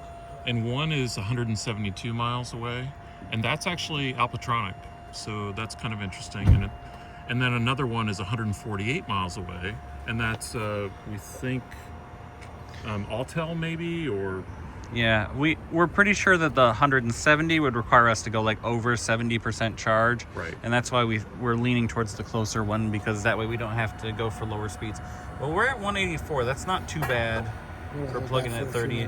Yeah, and then pack should warm up a little bit more and get us back over 200. All right. Clear up Bolton. So we're sitting here at the charger in Trumbull, and look what I have to stare at while we charge. That's right, a Cheesecake Factory. We have a Cheesecake Factory at the charger, and I can't eat at it. We don't have time. God damn it, I hate my life. All right, so we've got our next move. We're going to a apple green charger on the New Jersey Turnpike, the Richard Stockton. I don't know who that is, some fucking guy in New Jersey history lore. probably did something really cool. We're gonna head there. We only really need about 55 or 47 kilowatt hours to get there. Right now in the battery, we've got 57. So theoretically, we could go right now, but we are waiting on our teammate who had to go take a whiz at the Cheesecake Factory. So we're just gonna keep charging. ABC, always be charging. But that is 118 miles away. 2-hour drive, get there at 11 o'clock tonight. It's just north of Philly, and we'll figure out where we're going from there. But maybe the PFJ in Maryland. Yeah, seems like plausible. Yeah, be a good stop. The prodigal son returns. We are ready to unplug and go. Apologies. No problem. Are we ready now? Yeah, we're ready to go. Let's go.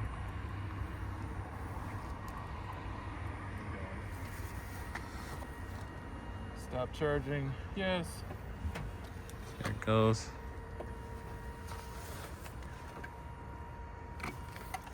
Try and get this last screen real quick for anyone's curious. Sorry, I haven't been doing that, but we're in a hurry.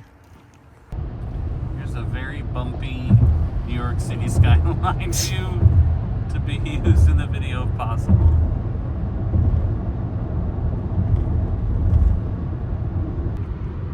So we are currently cruising down 95 south of New York City in New Jersey. And what do we spot? The Model X pulled off and charging. We are coming up on them fast. We're gonna stop after them. So I think we are gonna pass them. Now, this is only temporary since they're charging and we're gonna have to stop and charge. But this is the first time we've leapfrogged anybody this entire race so far. And I don't know how far in. Are we 700 miles in now? What are we? 656? Yeah, 67. And this is going to be our first leapfrog. Thank the Lord. Exactly 10 hours. 10 hours in.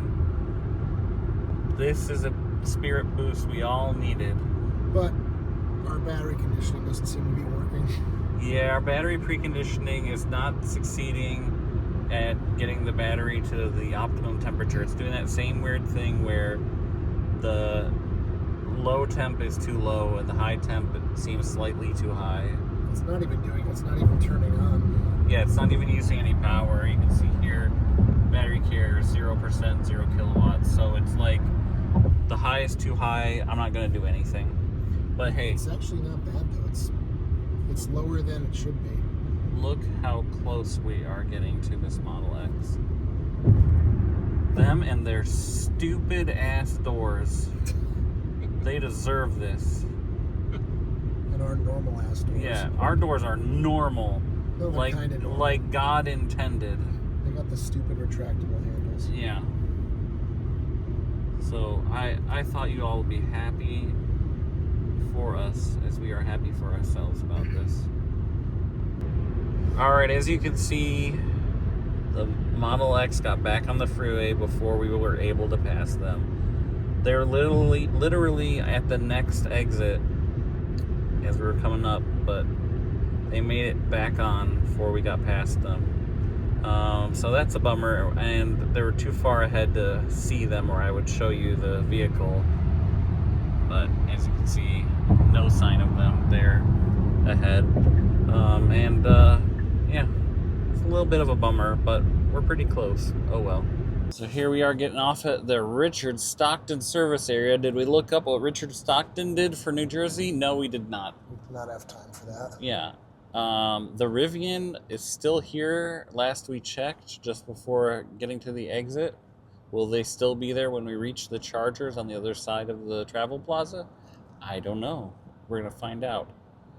We're going to try to use one of the janky NACS adapted chargers, and then if we can't, we'll use the CCS ones and use our nice adapter.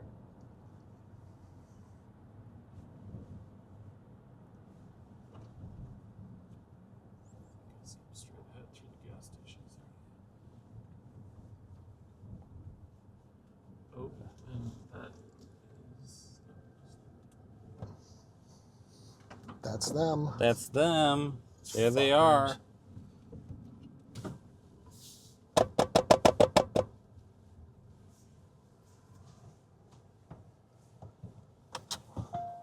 Wow, we finally caught him, and then We finally caught somebody. It wasn't the Model X. It was the Rivian. Hey, hey, hey! Not so fast.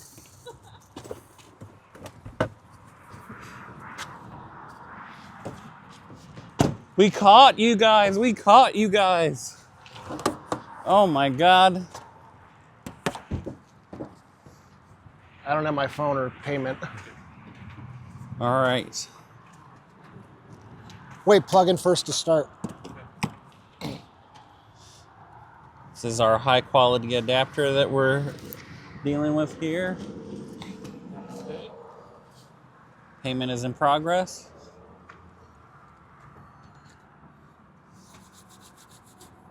Yes. Here clicks. Here clicks.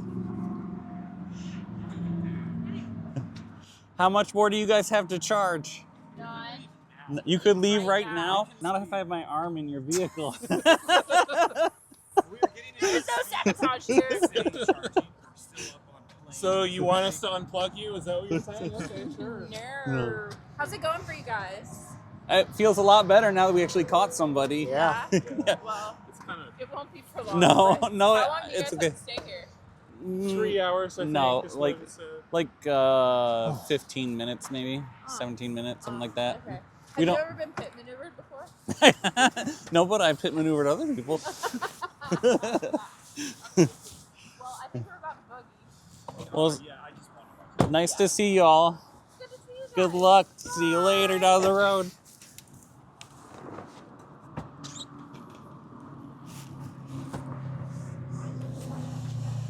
We're ramping up. We're at 132, 136, so that's good.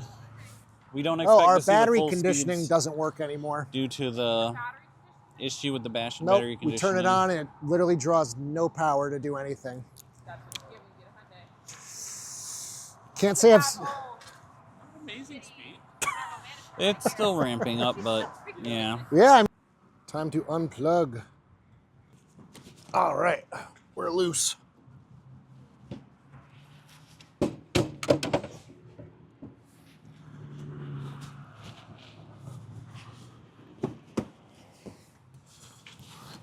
Bon voyage, New Jersey. Okay, so the mystery of the not working preconditioning continues. Sky pointed out that we were on level 3 of auto. So that's level 3. So we turned that down to 2. We thought, well, maybe possibly that frees up enough capacity in the HVAC. So we went over here and hit activate, but we still see 0 being drawn for the battery care. So then we turned off the HVAC entirely, hitting off here. And still nothing. Yeah, it's a mystery.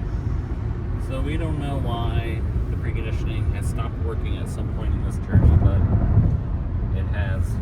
And now we will be cursed with slower speeds every time we charge. Or maybe it's a blessing. I mean, it's a blessing for the Rivian because it makes it harder for us to catch them. Yeah.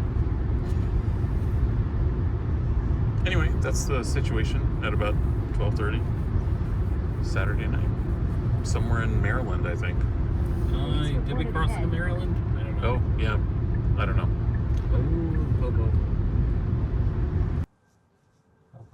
I guess we should have gone over there, huh? Oh well. Oh well, live and learn. I see the glow. You see the blue glow, the green glow, the shrink off radiation. Nobody here. Allegedly, 2 are all are open. So 1, 2, and 4 are good. So 3 is in use. So we don't want 3. We'll just pull in, and if we're pulling into 3 and 4, then we'll activate 4 instead of 3. Okay. So make sure you see 1, 2, or 4. Or I guess I am. I can't see the numbers. This one is 2. Perfect.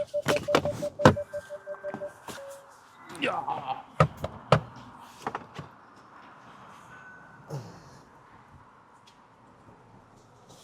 The police. Oh God. Oh God. Careful. It's an anaconda. Definitely an anaconda.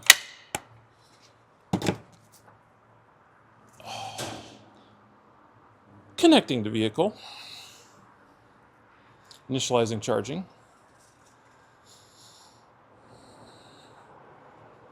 We haven't been showing it, but I've been using the app, finding the charger, swiping right to start. That's been the mode we've been using. I was wondering why this thing was dangling on the ground. It just completely snapped from the cable. Yeah, cable management breaks. Kind of a thing that Iona noticed and Did they? didn't seem to be, they're trying not to repeat.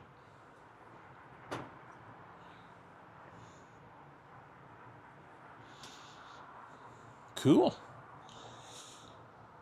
At least it's not 30 degrees out anymore. Yeah, it's 35. It's way warmer. We plugged in at 11%. Yeah. Nice. So it looks like we're dealing with the cold gating issue. So we're kind of like in a holding pattern here at the 150 level until it warms up enough. Until then, it'll boost up to maybe 210. That's what happened last time. So we're just, nothing we can really do about it. It's just the way the car is working now without the battery activation, so to speak, whether it's cooling or heating. So we have an inactive battery. Even though we choose to activate the battery, it chooses not to be activated. So this is what we're dealing with. And the car is 155. Oh, Jesus. What's the battery temp? Okay, we've decided we're just gonna unplug at 65, and it's already falling. Should I just stop? Okay, we're stopping. And there's the stats. Yep, there's the stats.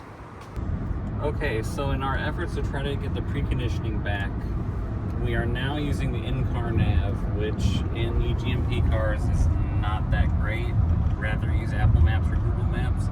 But we're going to try this in the hopes that this gets the car to precondition. We have a long ways to go before we get to this charger. So we'll see as we get closer if it looks like it's doing any preconditioning. Right, and the way we're detecting if preconditioning is happening is we come back. Ooh, look at that battery care. Oh, there is something being drawn for battery care. It's non-zero now. Ooh, that was the move, Dave. Great thought. Maybe this will work. Maybe. Let's see. Cool. Any other thoughts? No, just that this is the main thing that's hurting us right now. It's not hurting us that badly compared to other problems we've seen in these kinds of trips, but it is hurting us, so we want to get rid of it if we can. Yeah, we kind of figured in the first 10 minutes of that last charge, we only added about 30% SOC, and maybe it should have been closer to 40% in the first 10 minutes, but we could be wrong. Like 3 to 4 minutes on that charge. Yeah. So, not the end of the world, but anything we can do to make it better, we'll try, and if using the built-in nav is what is necessary, then that's what we'll do. Great news. We have bacon. We have bacon. I did that before, too. The icon is there showing that the battery is in theory preconditioning. You have to go to the battery usage. Yeah, we're gonna. So we go here. Oh no. 0 draw though right now. Yeah, but right up on the display it said did say that it was gonna do it. Yeah. So we shall see. We'll check in again as we get closer and see if it did anything, and if the temperatures get any better than they are right now, which is still 59 low. Yeah. If that 59 creeps up, and we've got maybe half an hour, not quite.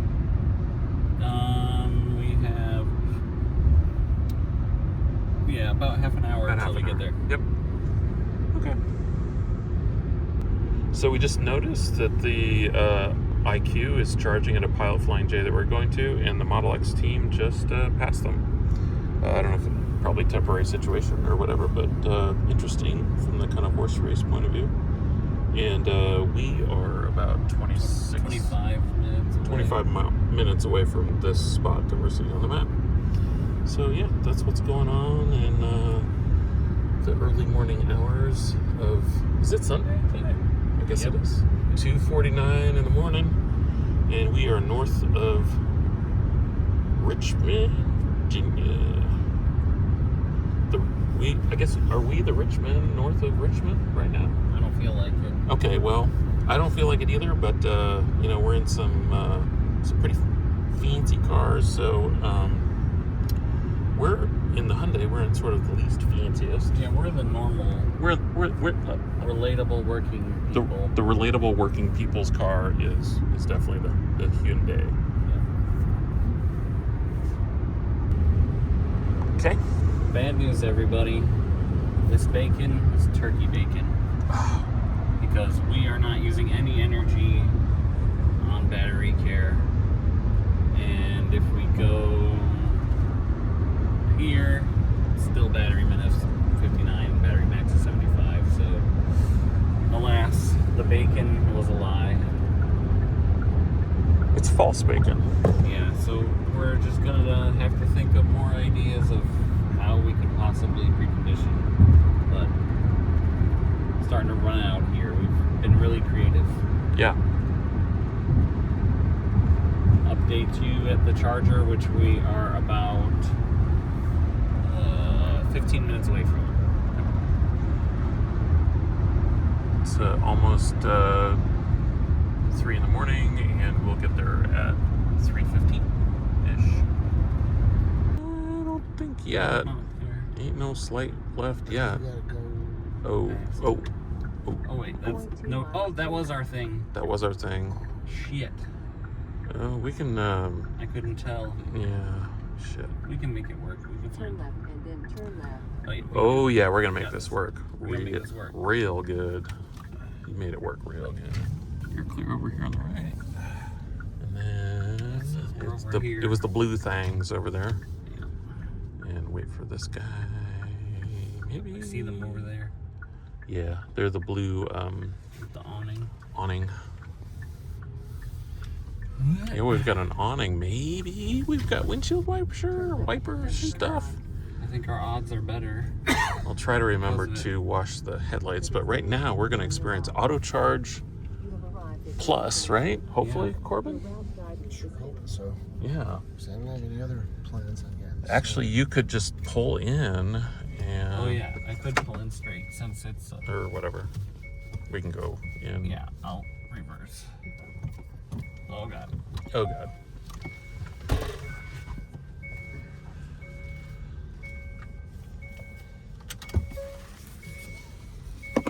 And we do have a thingy.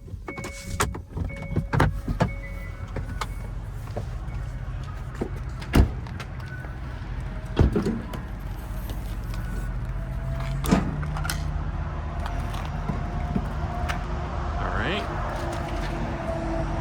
Charge plus. Payment has been authorized. It immediately said payment has been authorized, so we are happy. As happy as people can be at 3 in the morning charging an EV in the middle of wherever. Where is this? Virginia, we think? Possibly? North of Richmond. North of Richmond. Yeah, I've got like an hour of sleep And tonight. actually, like, look at this cable management. This is pretty cool. I mean, I do like the long cable action on the old Delta 350s. Cool. So let's see what we're getting here. And actually, we don't want a real high charge here. So No, we only need to go 100 100 miles. miles, which is at 2. What are we We thinking? could probably. 2.3, we said we'd go to 2.2. 60 just to be safe because we're going Yeah. We're going 80 miles an hour now. Okay, we're getting. Strong in the Wendy's, but It's ramping. I think we can be sure that it's ramping. We don't know what's going to ramp to, but yeah, if we want to get anything done here, Wendy's wise, yeah, we're bathroom wise. or bathroom wise, I see a drive-through action happening. So Somebody just drove up to it. So we might have to do the drive-through, but Can we do the drive-through without Nope. the car? If you want Wendy's, go over there. We're not doing drive-through. We do not have time for. No, the of course not. drive-thru. Of course, I'm just saying, like, can you like do drive? Oh, but that guy just rolled through. Yeah, so I don't think they're open. He had no happiness. Oh, look at this, 170, Yeah, that's pretty good 172. for this early for us. That's not bad. Yeah, Oh yeah, on that's first plug-in we were stuck at 157 before, so this is better. This is better. absolutely okay. This is a good session. Let's All right, I let's need to go pee. and enjoy the Flying J. We are enjoying the wonder of Pilot Flying J EV Go.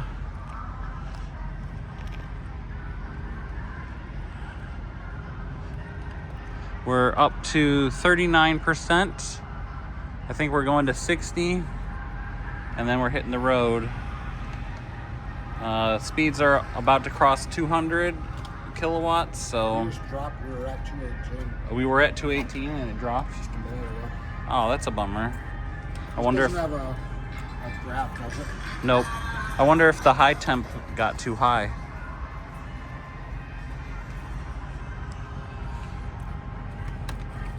That's a bummer. Well, we might not want to stay all the way till 60 if we don't have to, but the problem is we're going to be going 80 in this next section, and we don't have a recent established efficiency of going sustained 80.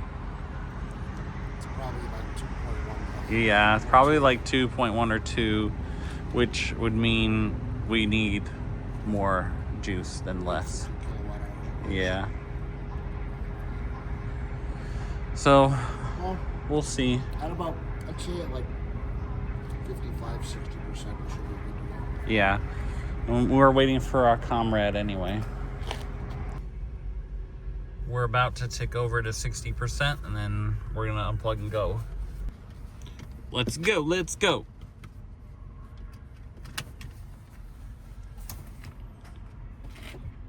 Don't forget to All put right. your foot. Yeah. We're about to go. So we just finished charging at a Pilot Flying J north of Richmond, and we're headed now to one that's south of Richmond somewhere. It's basically on the line with North Carolina. Okay. These are great stops for us right now because it's the middle of the damn night, well, or early in the morning, and they'll be open. Usually they are right by the freeway. The one we were just at was one of the further ones from the freeway, and it still wasn't that bad. So yeah, I'm gonna cross through Richmond and then hit up another Flying J, and then we'll be in North Carolina after that. Our legs have been between 100. We're kind of like veering down towards 100 miles, but ideally maybe 120 to 140, 150. As far as 150, but Yeah. you know, we're stuck with what's available. Right. Our choices were here, a Flying J that's like 100 miles away, or one that was 180, and 180 is just too much for us to be able to do. Yep. Yeah. We're trying to ride that 200 plus kilowatt wave, basically, and that sort of ends for us around 60-ish, 65 maybe. Yeah, 65-ish.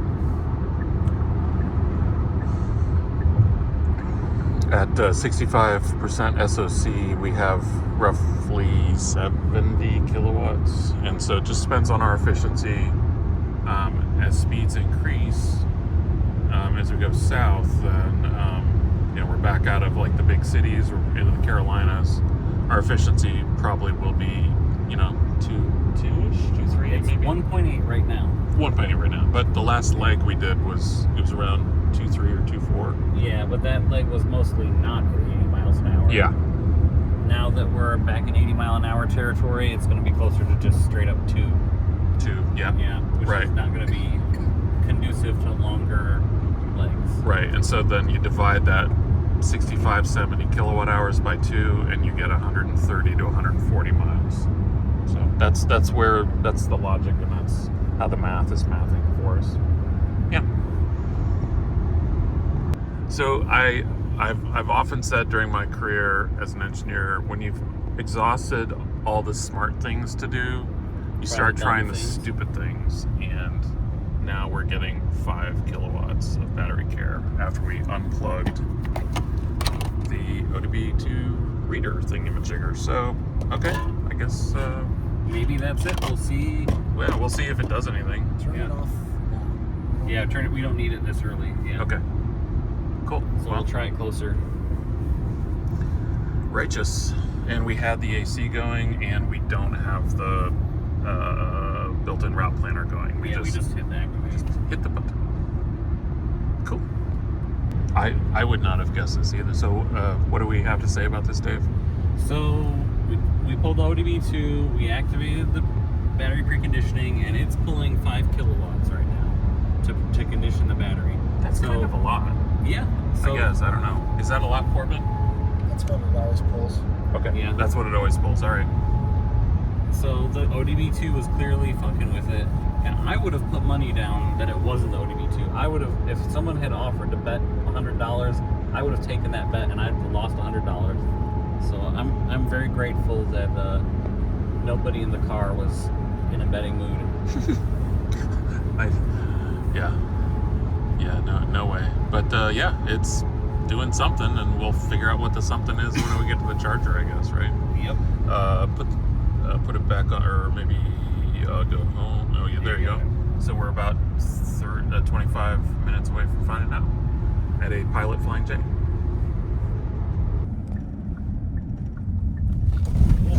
Oh God, that was terrible pavement. Some bumps were encountered Holy crap, that was terrible. in the making of this video.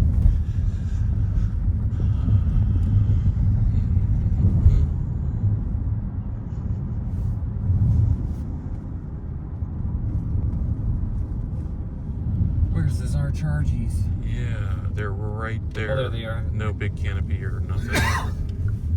just your basic charger. In fact, we could even like go Nose and in. there, go to the far one and nose out and just point our tail over there. You know, just point that way. Could maybe might. No. Okay. Okie dokie.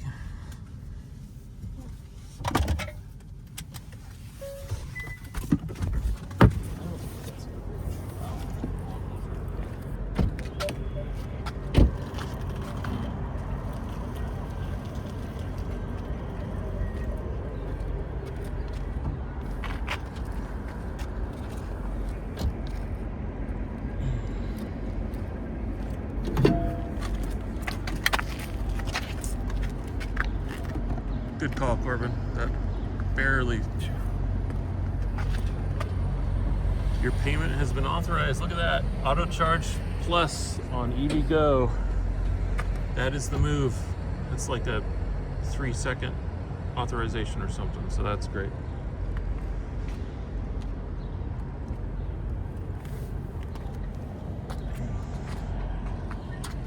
So we're here at the Pilot Flying J in Skippers, Virginia. Got a Subway. They got a Dunkin'. Oh my God. I might just get a donut. Don't tell my wife. Oh, somebody's got a Sprinter. Somebody's got a Sprinter. I love Sprinters. But anyway, that's a squirrel moment. Sorry about that. All right, get back to the charging. Will we ramp up? We're at 48.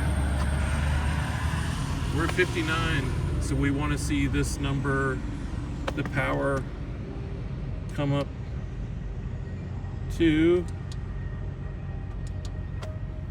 lots of kilowatts. We want all the kilowatts.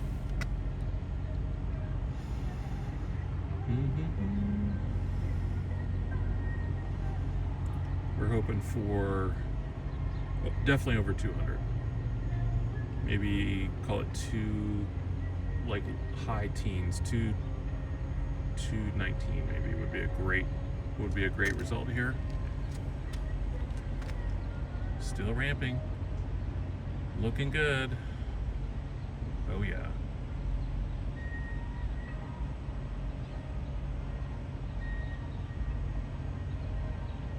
Okay.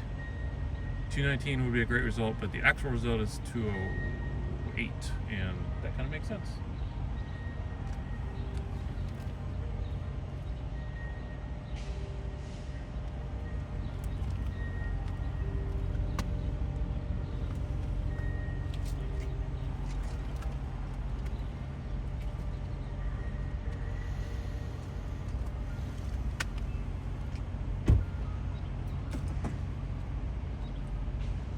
Did you guys talk about we're going 100? Is it 150? 150. So we need like. Yeah, and what was our last efficiency? Oh, maybe it already reset. I can't see it right now. I don't think. Yeah, I think it I think it. The button will it do it? I think it might reset when it starts charging. But I can't see it. I can't bring it up. oh, the key is Oh, there it is. It's 2.1. 2.1. Okay, So not great. not great. Also, the audio on this clip might be messed up because Oh yeah, you guys were inside we were in talking. here talking and he had his mic on. I didn't realize. Yeah. So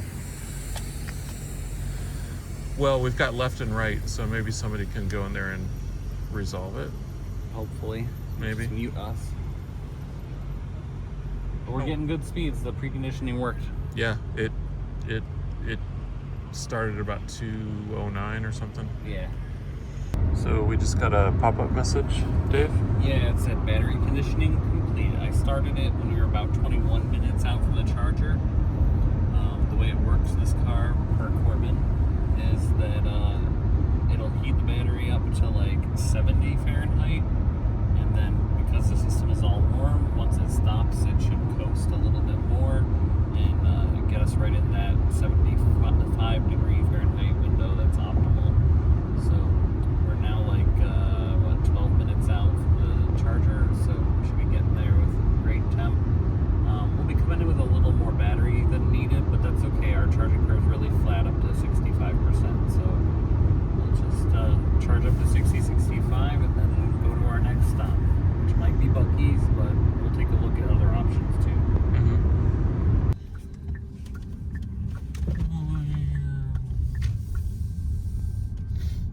And we're gonna plug into the Chatamo one. Chatamo, yeah. So this one has 100 kilowatt over here, and then 2 350s. Oh, sorry. You got it.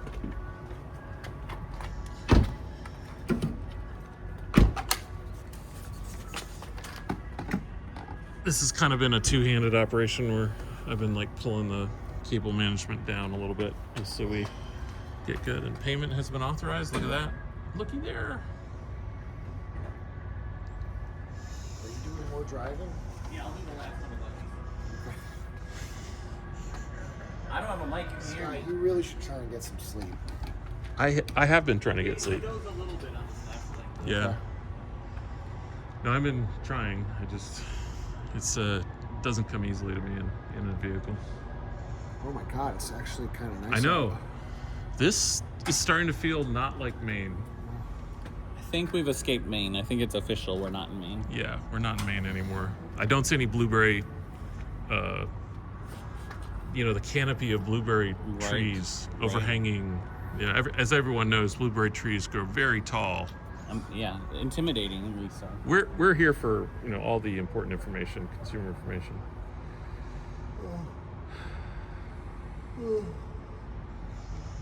So should go a little bit closer here. Try to zoom in to our charging screen. We're ramping up. Buc-ee's is far. No, Buc-ee's is perfect. 120, something like that. 26. So, yeah, perfect for us Yeah. to go to 65 and go. Looking like a good session. Yep.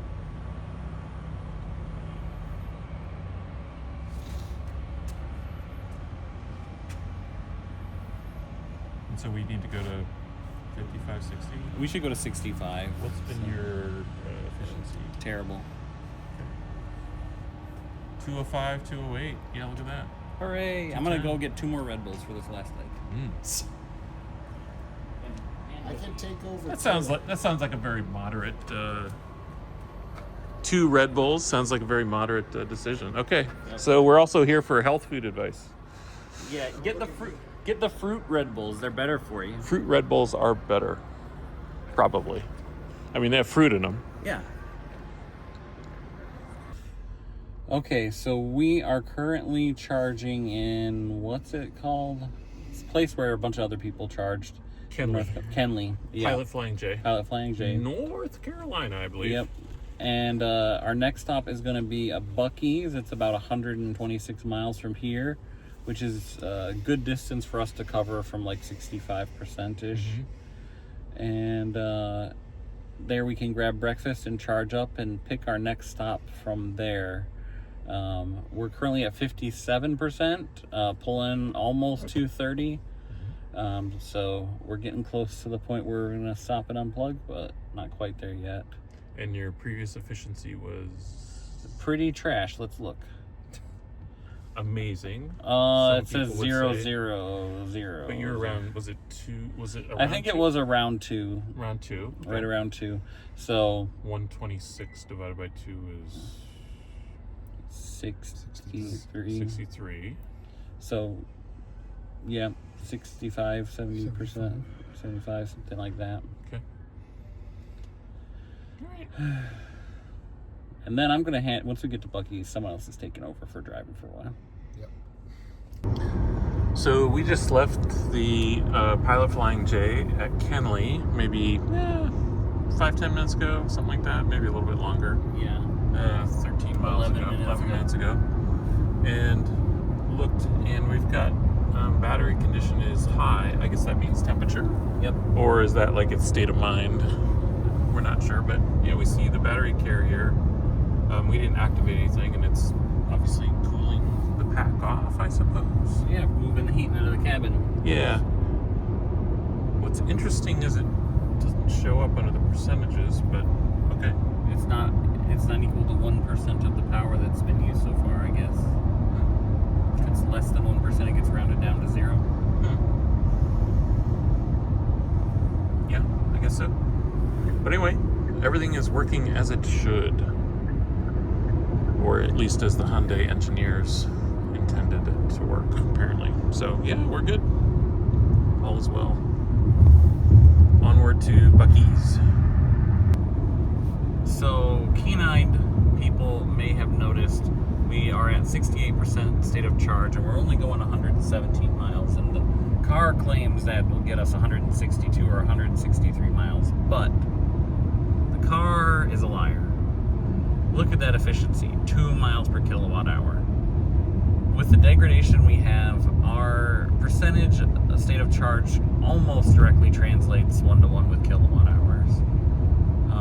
Because we have like 103 usable with the degradation that we have. So call it 68, 69 kilowatt hours at 2 miles per kilowatt hour. You don't have to be a math wizard to say that's less than 140 miles of range, and that's with it's going all the way to 0. We do not want to go to 0. We want to pull in at 10% ideally, 5% at the lowest. So with all of that in mind, we didn't really overcharge too much, especially since we were expecting to be going 80 miles per hour through this section. So far we're only going 75. If it picks back up to 80, our 2 miles per kilowatt hour average efficiency is going to get even worse. So yeah, any keen-eyed viewers who were like, those guys overcharged, thought we owed you an explanation. So Team Ioniq 9, we are, I think, about to head into South Carolina? Just about on the border. Dave's been driving all night like a freaking champ. Thank you, Dave. I don't sleep. Definitely used a lot of stimulants to get through the night. Red Bull number 4. I'm not sure I'll finish this one though. But Sky's got a little update on positioning. Yeah, should we start with the leaders or just our position relative to some folks? Yeah, they'll have their own videos. Yeah. We just talk about our position. Yeah, we've been kind of in a pattern where we We did see Scott at a Charger. Gosh, where was that? Jersey Turnpike, Apple Green, I think. Yep, that was at like 11 o'clock last night. Yeah, so about 9 hours ago. And yeah, like it's funny, like we're remarkably close to her, like about 10 minutes back from the Rivian R1S and her team. And that's us here. So she's just over the border in South Carolina. We're just on the other side in North Carolina. And as far as speeds, maybe you could talk about that. Been a lot of construction zones lately. Yeah, this leg, we were expecting to be going 80 the whole time. We didn't know that there were many miles, like as in dozens of miles of construction that were all set to 60. So we could only go 70. So that slowed us down. We'll be rolling in with more charge than expected because of that. Because of course it's better for efficiency. Yeah, so our Bucky stop won't be quite as long as we were maybe anticipating. I'm not going to have time to try on the Bucky Beaver onesies to find the right size. Right. No. You just have to buy every size. Yeah, but I don't know how everyone's feeling. I'm feeling better now that the sun's out. I got maybe a couple hours of sleep last night. Sky, you've been dozing on and off, but I don't think you've slept very much. Yeah, I've definitely just dozed. I think you probably, I'm going to guess you got 3 hours of sleep-ish, maybe Probably three around stints. that. You were getting sleep, so you're probably fresher than I am, that's for sure. Dave's still running out of energy from yesterday. I will be until we get to our hotel. Yep, at around, I don't know. I think we're going to get there before midnight at this point. I hope so. That's kind of my guess. I mean, I've been occasionally checking ABRP just with, it's a wild guesstimation, but it's been showing like, I don't know, before midnight. Yeah, I mean, realistically, at this point, we probably only have, 4, 5 more charge stops? Let's see, we're just over 1,200 miles in, so there should be under 900 miles to go, something like that. Yeah. So that's between 6 to 9 charge stops, depending on. Okay, that's more than I expected. Yeah, so call it 7 or 8. We've been doing a lot of charger hopping, right? Yeah. So whatever 60 kilowatt hours with like maybe a little buffer gets us, or 60, or yeah. Whatever 60%, 65%, Right. which it's roughly 60 to 70 kilowatt hours. All right, well, we're going to get a little bit closer to Buc-ee's, and then we'll talk to you guys soon. All right, we are coming up to the old Buc-ee's. Yep. Yeah. 3 minutes out. Rivian's there. Yeah, Rivian's there.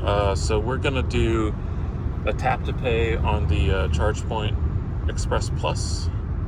I think we've got that on your phone or my phone. I have ChargePoint on my phone. Yeah. Yeah, I mean, I can do it. can do it. I'm like locked. I would just double tap here and then like I'm locked in on that. So just tap. Yeah, we're doing a short charge here. Yeah, we've got a Walmart down the road, 105 miles from here. So we're gonna lock into that. And here is the there's the Buc-ee's. Wow, it's like an oasis. It is like an oasis. So the chargers are on this corner, like the near towards the highway. So we might be able to kind of see where we're aiming for here. Right there. Yep, there they are. Go through the brush. I don't see the Rivian. I see a Rivian right there. Oh, are they plugged into those? Oh, Or are yeah. they plugged into a Tesla? No, there was a Rivian. It's around the corner. Oh, okay. Yeah, they probably picked the one that's not power sharing. So we want to take a kind of a hard right here. Yep. Oh, sweet. No trucks. And a hard right here, and just kind of go around the perimeter is probably the move, and definitely not. Yeah.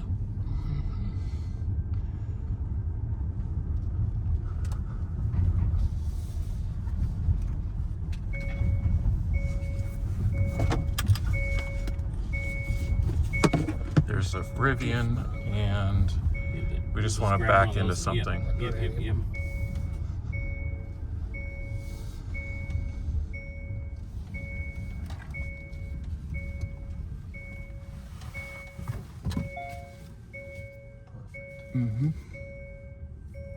Not too super close, so we can still open the hatch. Good. Okay.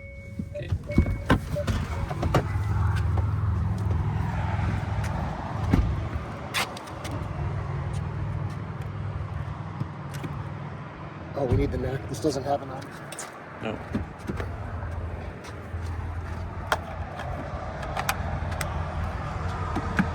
There we go. Waiting for EV. And we're just gonna have to kind of start running. I heard the contactors go, voltage is coming up, so yep. We'll hand off the controls here to you.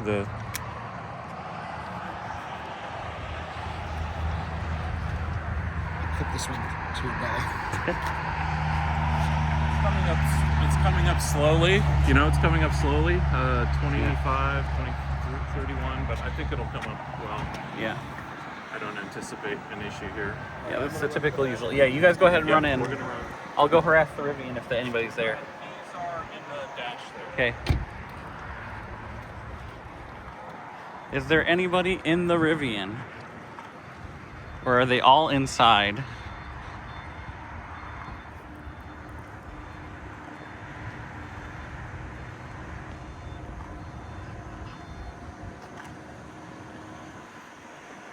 The vehicle appears abandoned. Now, an evil person would stop the charge. But I'm not evil, so I'm not going to do that. We're just going to let them be.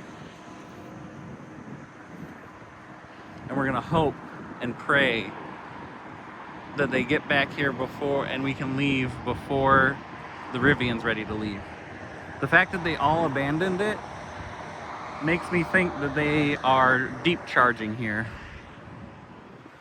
So we are not. We're only going to 60%. So hopefully,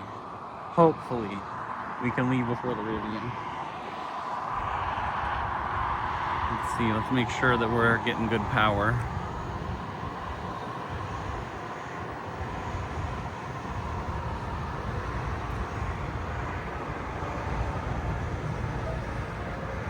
Yep, we're getting good power. Sweet.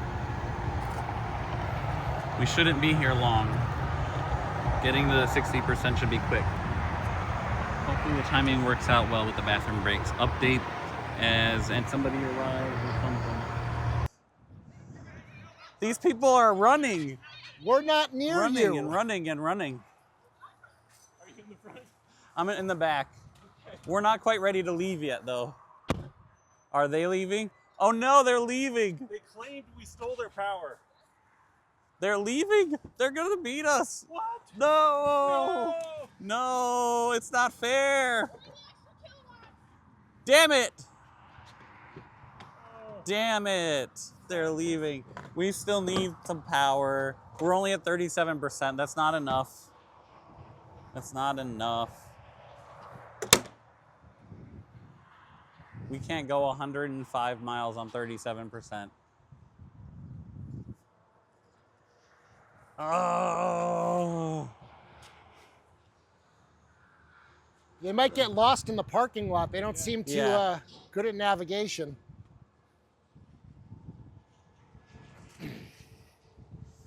And there they go. We caught them again, but not for long enough. Okay, we're about to tick over to 60%, and then we'll unplug and go. We're gonna head from here, Waterboro. There's a EA right off the freeway, and then from there, I don't remember what the next. PFJ. PFJ about 100. Okay, we're good. He can stop. Yes, stop. All right, charging complete. It should unlock momentarily, and we can go. I'm gonna get in the car. All right, we're going. All right, we're off to Waterboro. It's 114 miles to go. We should make it no problem without having to slow down at all.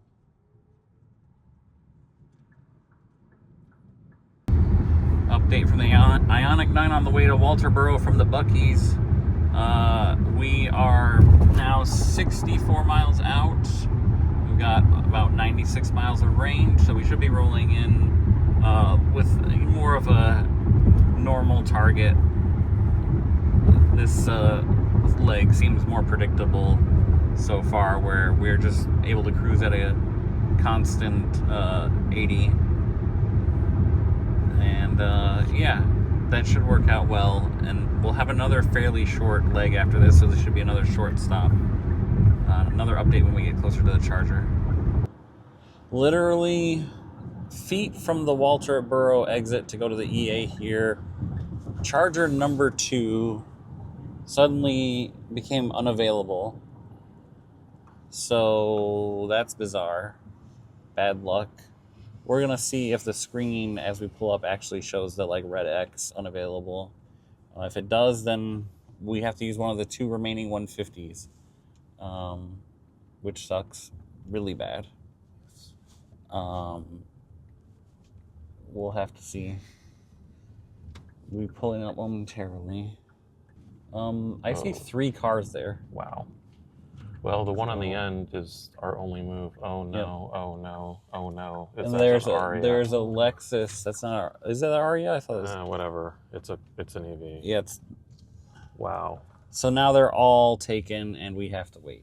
Bad luck. Bad luck for us. Yes, incredibly bad luck because they were all open. Wait, the Mach-E might be the lead. Yes, no, it looks like the Mach-E's leaving. Sweet. No, well, no, or Yeah. she just plugged Oh in. no, the back up, back Vistic. up, back up, Yeah, back back up out of the way. Back up out of the way. The Vistic's leaving. You know what? Hold, Wait, stop, wait, wait! stop, Stop moving! Stop I moving! know, Stop. I'm gonna back in. Oh, Okay. Or maybe they're backing in. yeah. No, I just don't want to she's not. confuse these people. Which one should I take? The 350, the one the Vistic just pulled away from. Oh no, she's She's moving over there. fuck. So I Anyway, guess we gotta we're try taking the the other one. one. We're definitely taking the open charger. Careful of her getting out of her door. Yep.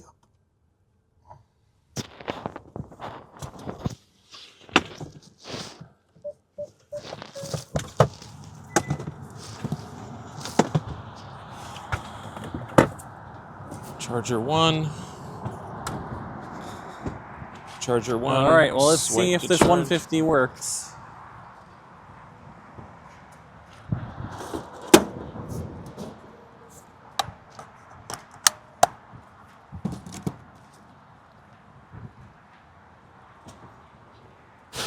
Says it's working. Some glare.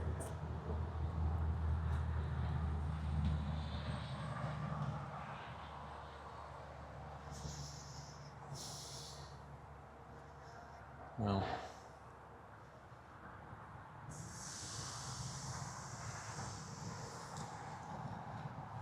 Connecting the vehicle. this is the happy moment in every EA customer's journey, in their customer Yeah. journey, to get to understand that the vehicle is connected to the charger, because they didn't necessarily know that Yeah. when they plugged in the vehicle through the wire. It's still going. Not good.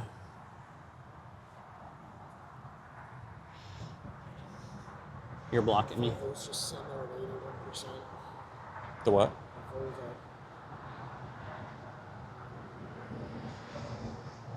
Is it doing anything, Corbin? Reconnecting. That's not a good sign. No. I saw a red light coming from her charge port when she connected up the Mach-E just now. Yeah. You know, on the ring. Probably not a good sign either.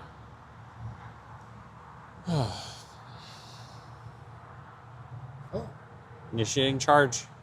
I'm holding this, which is the difference. from Welcome, the first Sky. one. Oh, no, careful of the cord. I was already holding it, Sky. Okay, sorry.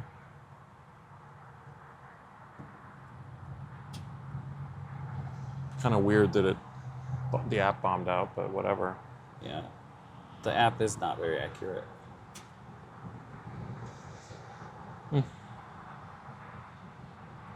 Do not go to BP Pulse. Yeah, I could have told you that, Kyle. Yeah. All right, we're charging at least. All right, until I go.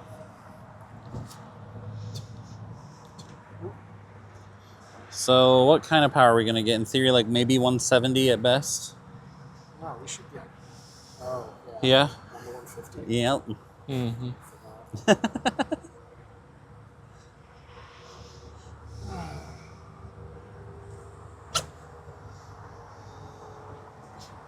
If the Volvo comes, we can try that one, I guess. Nobody else grabs it. But...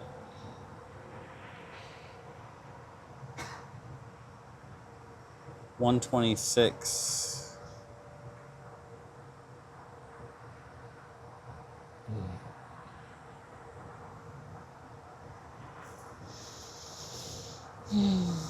Yep, that's all we're getting. 127. Which is a lot better than 0, which we... It is better than 0, but it's an incredibly low bar. But, well, I mean, but yeah, we were looking at potentially 0. We were waiting, yeah. Yeah, so it's better than nothing. Sometimes it'd be like that. Yep. Doesn't look like it's going to ramp up, does it? No, it's done ramping. Yeah. Okay. I think the station is maybe oversubscribed and struggling. Perhaps. Or perhaps this cable's derated, or who knows. Right. Is it worth one dead power module? Is it worth switching cables? Probably not, because bad cable usually results in 53. Right. Yeah. Be a lot lower than 128. So it might be like one bad power module or something like that. Who knows? Hopefully one of the 350s frees up for us, but yeah, it's not ideal. Yeah. Okay, so drama here. So these guys are leaving. Hey, thank you very much. Appreciate it. Hope you have a great trip wherever you're going. Till the next Charger. Till the next Charger adventure. That's right. Oh, there's an EV6 coming. There's an EV6. Okay.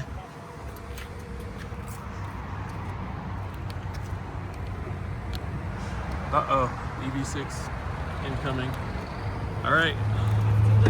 You lost it with EV6 now. All right. We gotta plug back in. So we're stuck on this 150 that's only giving 130 because this station is full. It wasn't full up until we like rolled up on the station. There was a Volvo on that 350 who tried to give it to us, but this EV6 rolled up right when we were gonna unplug to get over there, so that didn't happen. So now we're figuring out, we were gonna charge to 80 here in order to go to a Pilot Flying J that's about 160 miles away, 168 miles away, but that's not viable when you're getting 131 kilowatts.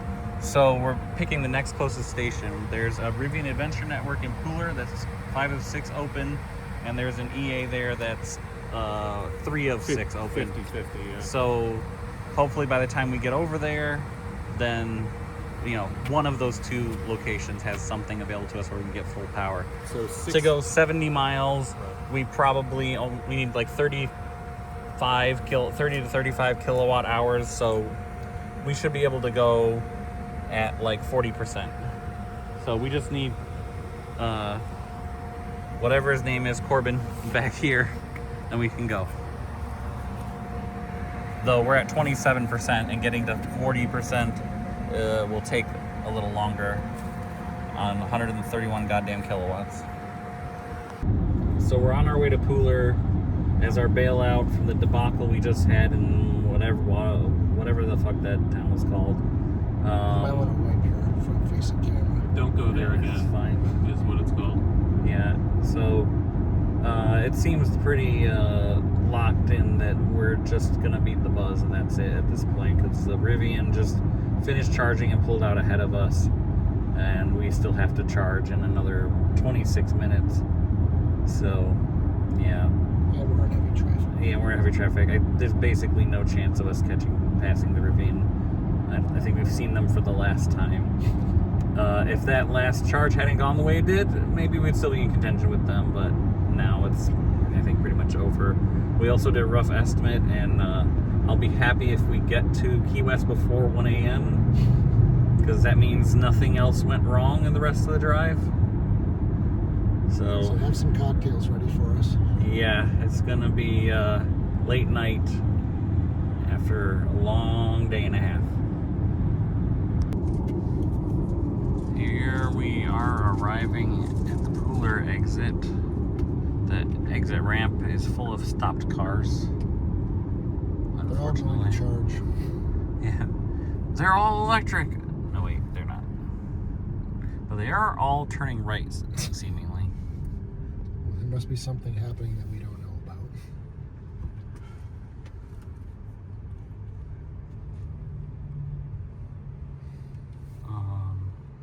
Sky, do you want to check the state of the Rivian Adventure Network over there? Absolutely, I would love to, and I will share that on screen What the fuck is this jackass doing? Just tell us if, like, how full it is. Stuff. here. Okay.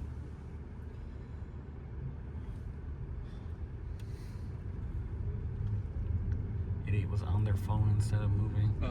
4 of 6 are open. Which 2 are taken? 1B and 2B. So thank you guys for power sharing with each other. Nope, they are not sharing with each other. All the 1s share and all the 2s share. Kyle said they shared. No, you misunderstood him. So how's the EA situation? Because we would be power sharing with somebody on that one for sure. Okay. How full is the EA? I can't see it from here. I was hoping maybe I could see it because the Walmart's right there. Yeah, it's right there. Yeah. It's like right. You can see the power cabinets. Oh yeah, I can see them, but I can't see the chargers yet. I see an F-150 Lightning, it looks like. Mercedes. It looks like it's pretty full. 3 of 6 available electrical. I see another F-150 Lightning, it looks like. It doesn't look like there's actually. I see 2 pickups. It says 3, 4, and 6 are in use. 1, 2, and 5 are available. 1 is 150. 5 is 150. 2 is a 350. Which do we go for? Definitely power sharing at the RAN, but definitely hooking up.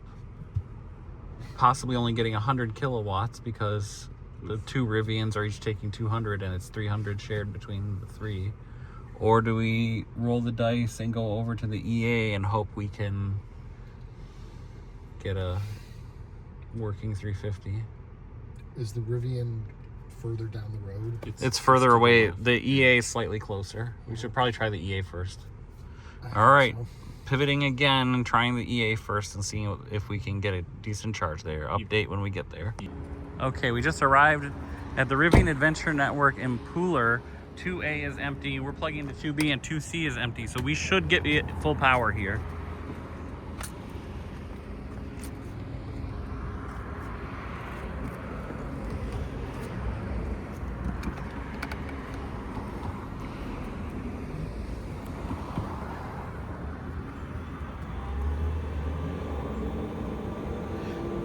At least we should get full power until somebody else shows up.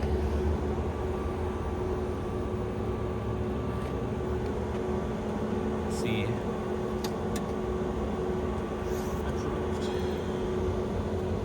Way too hot for hoodies.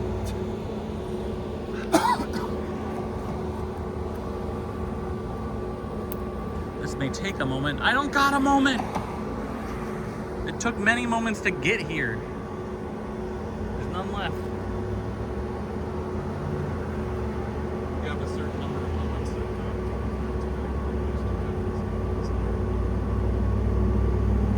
We each only have so many moments in our lives, and this is how I'm spending mine. Yeah. With friends in Florida. Huh? Sorry, 50. Georgia. Wherever this is. We're in Georgia. Why are we stopped at 50 kilowatts? Come on. It stops Oh at yeah, 50, yeah, then yeah. it stops at Right. 100, It did that. It did that in Maine. Yeah. We haven't used one of these since Maine. Yes. Now we're in Georgia. Now we're in Georgia. It's a normal thing to do. Maine was a long time ago. That was about Yeah. a day ago. Almost exactly. Yeah. And we're at 100. 60 something. It's the Rivian Action Adventure Network. Network safety gears. It's an adventure to know if you're going to get a full charge or not. It's so adventurous. Be adventurous.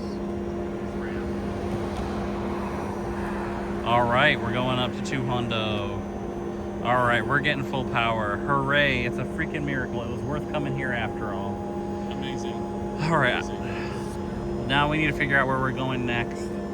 And also I need to pee. So we are leaving Pooler right now, which was a cluster of traffic, but we did get full power basically for a whole charge up to 80%. Why did we go to 80%? Because we are trying to reduce the number of charging stops we have remaining, as going into Florida and here in Georgia, everything is a freaking mess.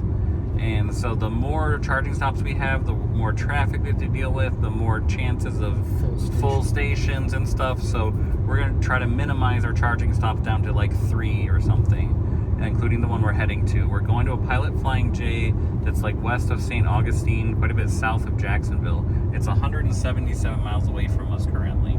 So this is going to be a long leg for us. We're showing 190 miles minimum range estimate. So this is the tightest we've done on this whole trip so far. There are bailout options if we get to Jacksonville and we're like, nope, we can't make it. There's some EAs, there's a Mercedes-Benz, there's other stuff in Jacksonville we could hit. Right, but we're going like south of St. Augustine, so a little bit south of Jacksonville. Quite a bit south of Jacksonville, like west of St. Augustine. Right. As I said. So hopefully this pays off for us. Theoretically, on paper, if everything goes smoothly, we could get to Key West by 11, which is 11 hours from now. So it doesn't feel very soon. On paper, we're only 2/3 through the whole trip. Yeah, 11 hours ago we were still driving through Philadelphia and Delaware. And it's like an eternity. Yeah. So, wish us luck. Hopefully this goes well. More updates later. Update from the Ioniq 9. We're about 46 miles from our Pilot Flying J stop south of Jacksonville, west of St. Augustine. This is Jacksonville here that we are going through. We're going right down the middle of it on 95 because that seemed to be the best way through for us. You know, sometimes you think a bypass should be the fast way around since that's what it's there for, but sometimes it's not, depending on the city. So yeah, we are in good shape to make it there. When we set off, we were like, it's gonna be a little close, but after, I don't know, about 20 minutes into the drive, we were pretty confident, and it's looking good. Efficiency's up there. We're hoping to do probably another beep-ish charge because we want to do as few stops as possible on the way to Key West. Yeah, and we don't have so much extra. Like, I've been kind of looking at other alternatives further south. We don't really have, we'll maybe have like 12, let's say 15%, probably not even 15, buffer at this St. Augustine Pilot Flying J, west of St. Augustine. The next things down would be around Daytona Beach. So there are some interesting chargers down there. There's an Ioniq, there's something else. We'll kind of keep poking around and looking. We'd probably have to push things pretty hard, and also some of those might get really busy. So we're liking the Pilot Flying J for the availability, which is a super important topic right now. Like, it's a busy Sunday and everybody's got their EVs out and they're all, you know, using the chargers. Yeah, the high price of the Pilot Flying J kind of works in our favor because if you don't need it, you're probably not going to go there. So yeah, and ironically, Ioniq is generally low price, and I think it's just people don't know about it. And I think that's why it's kind of empty. But it's I looked, when I last looked, it was 95 miles. It's probably about, let's say, 93 miles. If you look at the range guesstimator on our dash, 93 miles would put us well past our ability to get there. We'd have to go. You mean 193? No, 93 miles. Oh, from where we are, like skip Pilot Flying J. Oh yeah. We're not skipping. We only have a 24-mile buffer, which is about what, 12%. Yeah. So no, this is gonna be a good roll into the Flying J, and then our next stop from there we'll have to see what's maybe 150 miles from there if something works out well. 150, 180. This one was what, 180, wasn't it? 168, I thought. Was this one 168 or was this 180? I can't remember. We'll have to go back and look at it. 168, I I think. think it was 168, but regardless, it was at the upper end of what we've done. So, yep, we'll update you when we are getting closer to the charger in another 44 minutes. So we are now 2.3 miles and 3 minutes away from our Pilot Flying J, and as Sky checked the state of things with the Rivian, he noticed that we passed the Rivian. Woo! Hell yeah, take that, Rivian. This is the first time we've been ahead of the Rivian since Maine. Since we stopped in Bangor. Yeah. Because we haven't gotten ahead of them since then. We caught them twice. Yeah. But this is the first time we're ahead of them. They've been stopped for 28 minutes at their current charger. Well, they're surely gonna pass us again. Yeah, so we're about to stop to charge. They'll pass us, and we'll probably not see them again till Key West. But it feels good to be ahead temporarily of anybody besides the buds. So hooray. Now 1 mile from our charger. The last time we checked the EVgo app, it showed only one station or one handle available. So we might have to share. Yeah, we might have to share until somebody leaves. Share power. We'll see how this goes. If we're lucky, there's a bolt plugged into one, and it will be irrelevant. But we'll see how this goes. This is our exit coming up here, maybe? No? This exit. Yep, this is it. Left at the light. Yep, so...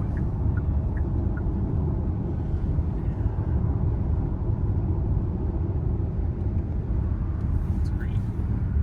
The Fates are with us briefly, temporarily.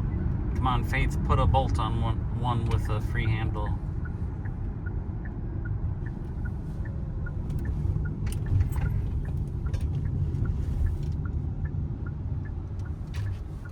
Seems to be a fairly rural area. So these places are sort of chopped out of the forest.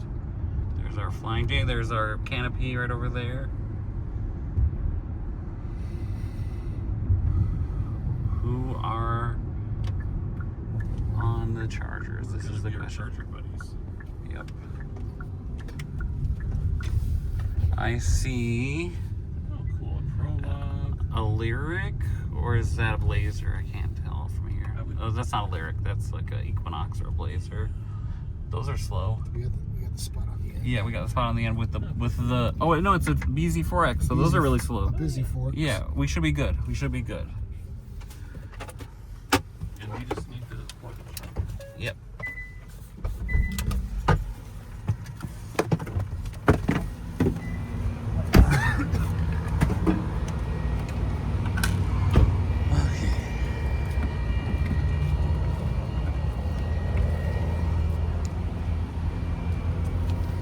Payment has been authorized. Thank you, Auto Charge Plus.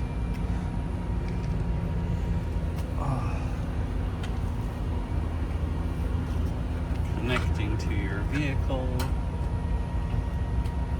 Connecting to your vehicle. Checking cable safety. Very important. Yeah.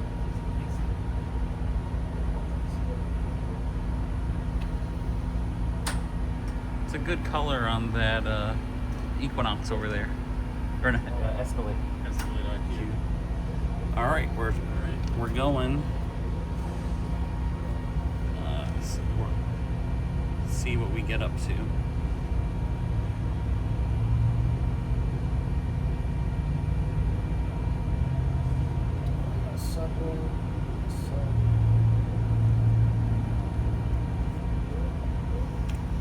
We're gonna charge up a little bit. So Yep. 85. We should be able to get at least 150, I think. Might even be able to just go to 200. I think the splits to like 175 maybe. I It don't d- know that it has like super super small gradations or sort of increments between the power shift.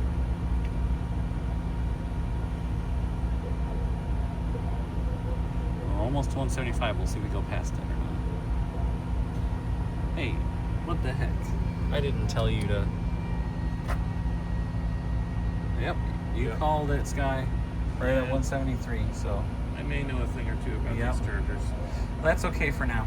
Yeah, Cool. that is awesome. Yeah. 173 is pretty fast. Yeah, that's pretty decent. Cool. Okay, we are now at 78%. We've been sharing basically the whole time we've been here. We plugged in and we're sharing, and then that person left, and we got a little bit of time to ourselves, and now shortly thereafter, this lovely blue Prologue, who is twins with the white Prologue over there, pulled up. But as soon as we hit 80, we're good to go. So we're almost there. Yep. I can't reach. I can get it. I can get it. From here, we're going to Iona in Port St. Lucie. It's 180 miles away, so that's why we're charging so deep. But we're trying to, after this one, only stop twice more to get to Key West. Hold on, I gotta. So just give it a couple more minutes. 'Cause I gotta clean. No, do you really gotta clean the mirrors?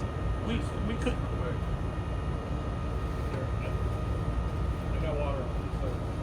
I'm just doing the clip, so now I lied to the viewers. Well, apparently we're not leaving at 80 because we need to clean. It's already 80, so it's too late. No, I'm not unplugging until you're done with this shit. Like, there's no point. Okay, now we're gonna stop charge. So we did still leave at 80-ish.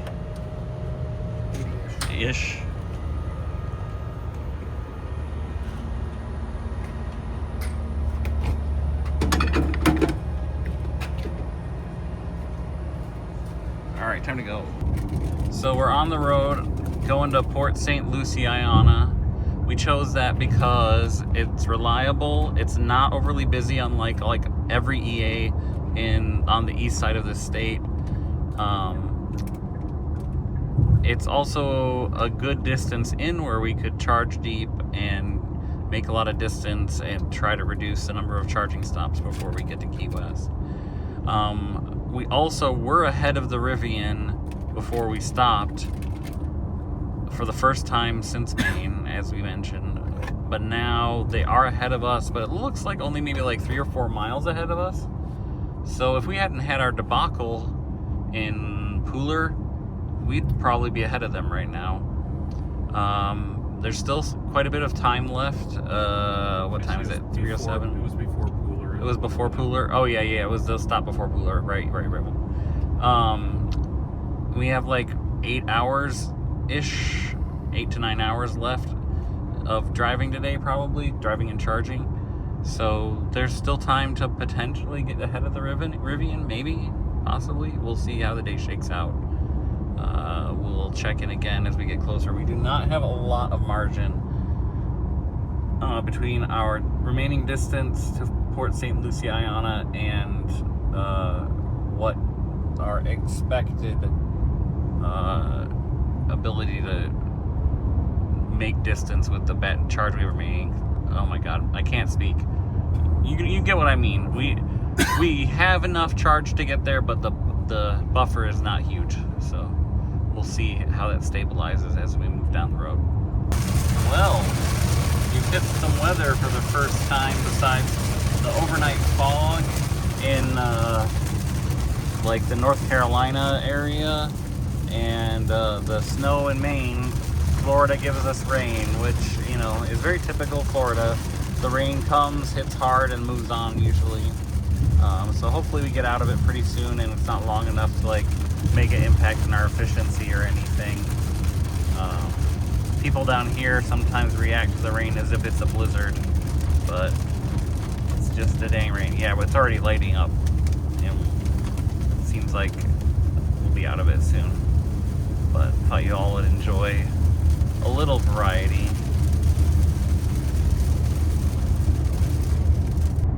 And just like that, we're out of the rain just a few moments after the previous clip. We have plenty of buffer to get to the Iona and Port St. Lucie.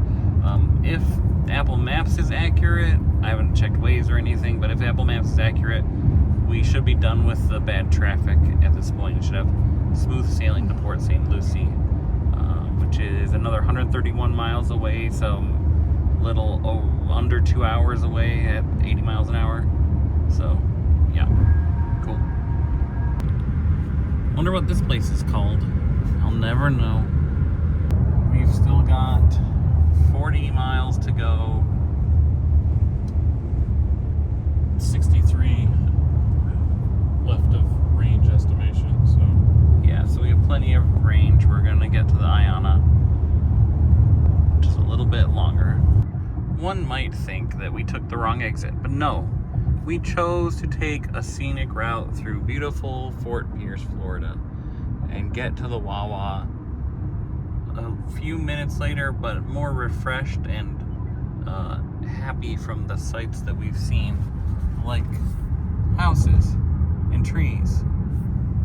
And trees. Whatever those are. And whatever those buildings over there are. It was deliberate. You use the full length of the cable, huh? Yeah, we're putting it to the test. How long have you guys been here? We, I don't know, I have to look at that. Let's take a look. I'll tell you right now. I'll show you our charge curve. We've been here for 11 minutes, 14 minutes. We had 50 kilowatt hours nearly. We just came off max. We were ripping at 212. Nice. Are you guys gonna try to go all the way to Key West from here? We're not sure yet. We're not. We can't. What We have is to your stop range again. on the highway? From 80%, we can go about 200 miles. 200 miles from 80%. Yeah. Okay. So we're planning to charge up here enough to go 100 miles to a Fort Lauderdale Walmart that has 9 working EA stalls, and hope we can get one of those, and then charge up there to like 70%, which should get us to Key West. Are you surprised between the 400, 800 volt car there? I am surprised that we didn't beat you guys, and it's mostly because on paper we charge better, and I expected our efficiency to be closer, but What is your efficiency so far, average, total? Like total what's average I think is 2.23 or 2.4. 2.3. Yeah, 2.3 or 2.4.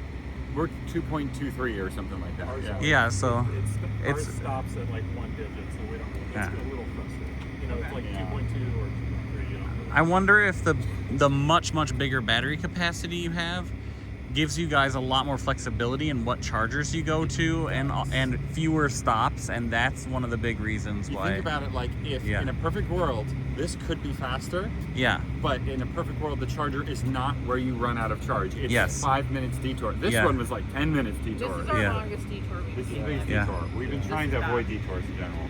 Yeah. So- We picked this because we figured, wow, like we had some really bad experiences with a lot of busy EV situations down here with like EV heavy. Did y'all get stuck in the Buc-ee's? No, we didn't do the Buc-ee's. We We didn't do the needed to Buc-ee's. avoid Buc-ee's, Smart. avoid superchargers, avoid anything to keep their charge. Oh wow, that's pretty good. 200, and you guys Yep. know this. Yeah, we were looking in there. Here's Who a nice thought graph. the Lucid would be beating the Cadillac? I did. I hoped it would. Really? Unless it had bugs. I was thinking the main thing that might hurt the Lucid is like technical issues. I'm gonna look at our route. And that is what's hurt them. Wow. But So. Seems like- Sips Lucid has not had issues. He's Right. only been at superchargers. Well, they did have the issue with the key fob, but that was just like a dead battery, well, I that's, guess. That's just Yeah. common sense. Yeah. Sorry, Sid. How- The only technical issue we had was like adding a non-factory ODB. Like you're not supposed to have an ODB2 reader in the car and when you drive around and while stuff. driving. And it, So that's what screwed you guys That's up? what Literally that's what what disabled stopped our preconditioning. yeah. And That's so a bummer.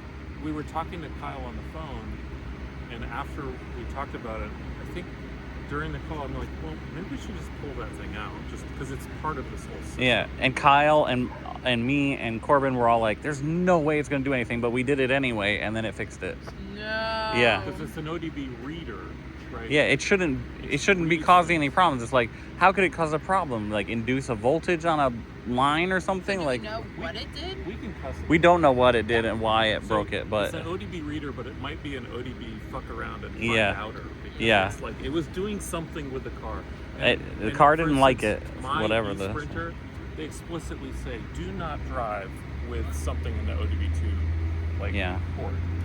I think most cars say that. Yeah, they probably do. But a lot of But people it's like do a it boost anyway. warning, you know? Yeah, I yeah. think we used one for the i3 in our 5 Grand Fist. Oh, Oh yeah, yeah. but We did. if you remember, I think I can't remember the problem that you guys had, but I had in my old Model 3, I had like a little dongle to install an ODB2 reader in the car, and I brought, like, it was registering battery problems and like high voltage system faults.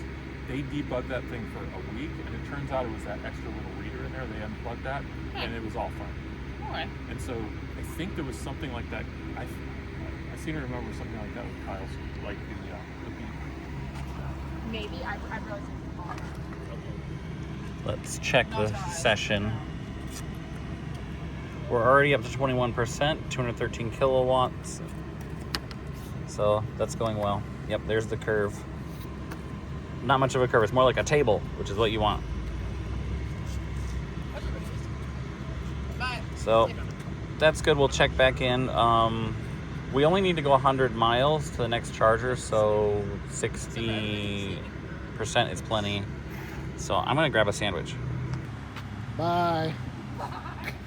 Bye-bye.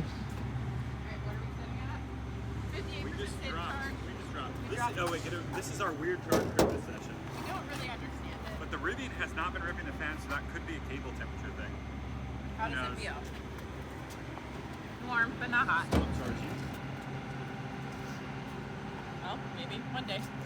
We will see you in Key West. Yep. It's been a fun competition, and there's still some time to have things change. Yeah, we'll see what happens. Godspeed.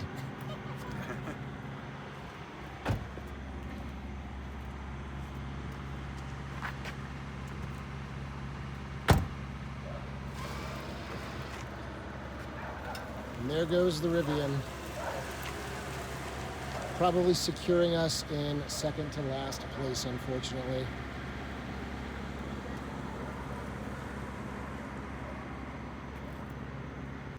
Okay, we're at 73%. We all tried to eat some food. I think we should probably go. Yep, okay. All right, we're gonna unplug and go. Next update from the road. We're at the EA at the Walmart in Fort Lauderdale. Look at all these EA stations, and only one of them is down. Yeah, that's pretty good. That's pretty good. There's some little bit of Wear and tear. Wear and tear. I'm sure these are used heavily based on all the other EAs in this area, which are all used very heavily. So we're going to 80. Yeah. Yeah, I think so. Yeah, we're just gonna be safe. Yeah. What we might optimize and save it. We might save it just a few minutes, right? But Yeah. I mean, by unplugging early. What's the payoff? The Buzz is way, way, way behind us. Yeah. The Rivian's way ahead of us. Yeah. So there's no bonus to playing games. Yeah, this is the real world. This is not, like, okay, like we might be like 5 minutes later than if we like arrive with 0%. One thing that's nice is hopefully this one is balanced with that one, which is not in use, and we just get full power.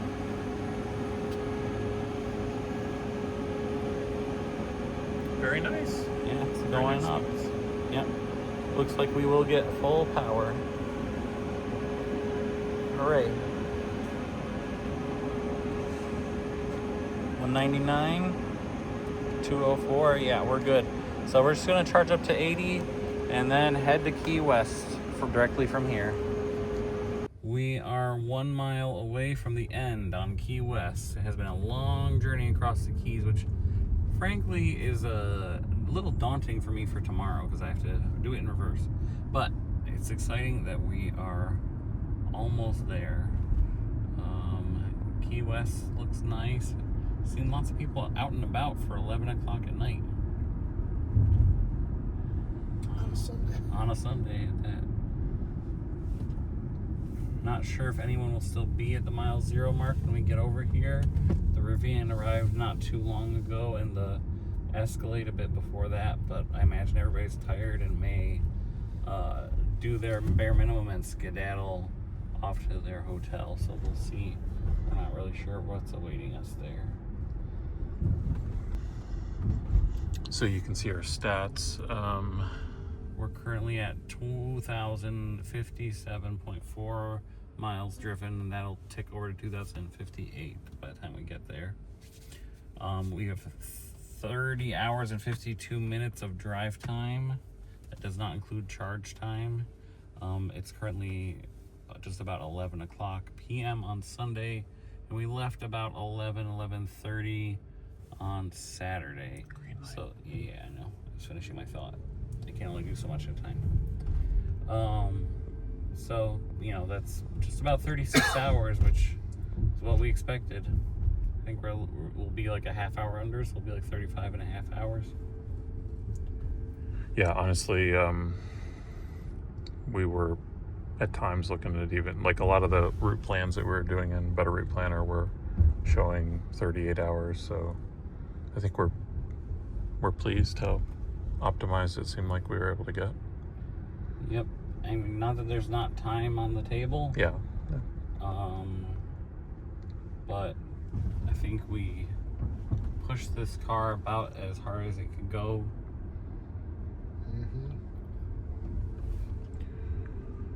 Just doesn't have the battery pack capacity. Yep. To beat the others. Yeah, to make a better showing, maybe you could have better luck with charging, perhaps some better luck with traffic, although honestly weather and traffic were not bad for the most part. In 800 feet, turn left onto Whitehead Street. Considering like 2,000 miles and we weren't like in gridlock or stopped for very long. We're here. Arrival 11 o'clock exactly. 2058. 2.4 miles per kilowatt hour. 2.4, that's real. That's It got goosed up a little bit with this drive through the keys real slow. yeah. So yeah, here's the marker. here's the marker. Here. All right, so here, stand in front of the thing. So how's it feel? We're here. Feels good. Feels amazing to be out of the car, honestly, standing up. That was a long stint, obviously. Yeah, it's 3.5 hours-ish since our last charging stop. Fort Lauderdale, right? Yep, in Fort Lauderdale. Long drive over here. Very. Yeah. I mean, the whole thing was long. Yeah, the whole thing. It doesn't compare to the Surge, though. Nope, the Surge was a lot more. A whole another night of Yeah, a whole nother 12 hours-ish. But, man, that was intense. You slept not at all. Yeah, here. Basically. Yeah, so I slept literally 0 this 36 hours, which fits, you know, with the Surge I slept 2 hours total out of 46. So, yeah, expected. I will sleep like a log once I get to my hotel though. Right. Yeah, real happy. Looking forward to talking with Kyle tomorrow maybe. We beat the Buzz. That's the only car I'll be honest, I'm bummed about that. Yeah, I'm bummed about that. It would have been nice to beat the Rivian. I hope for better than that.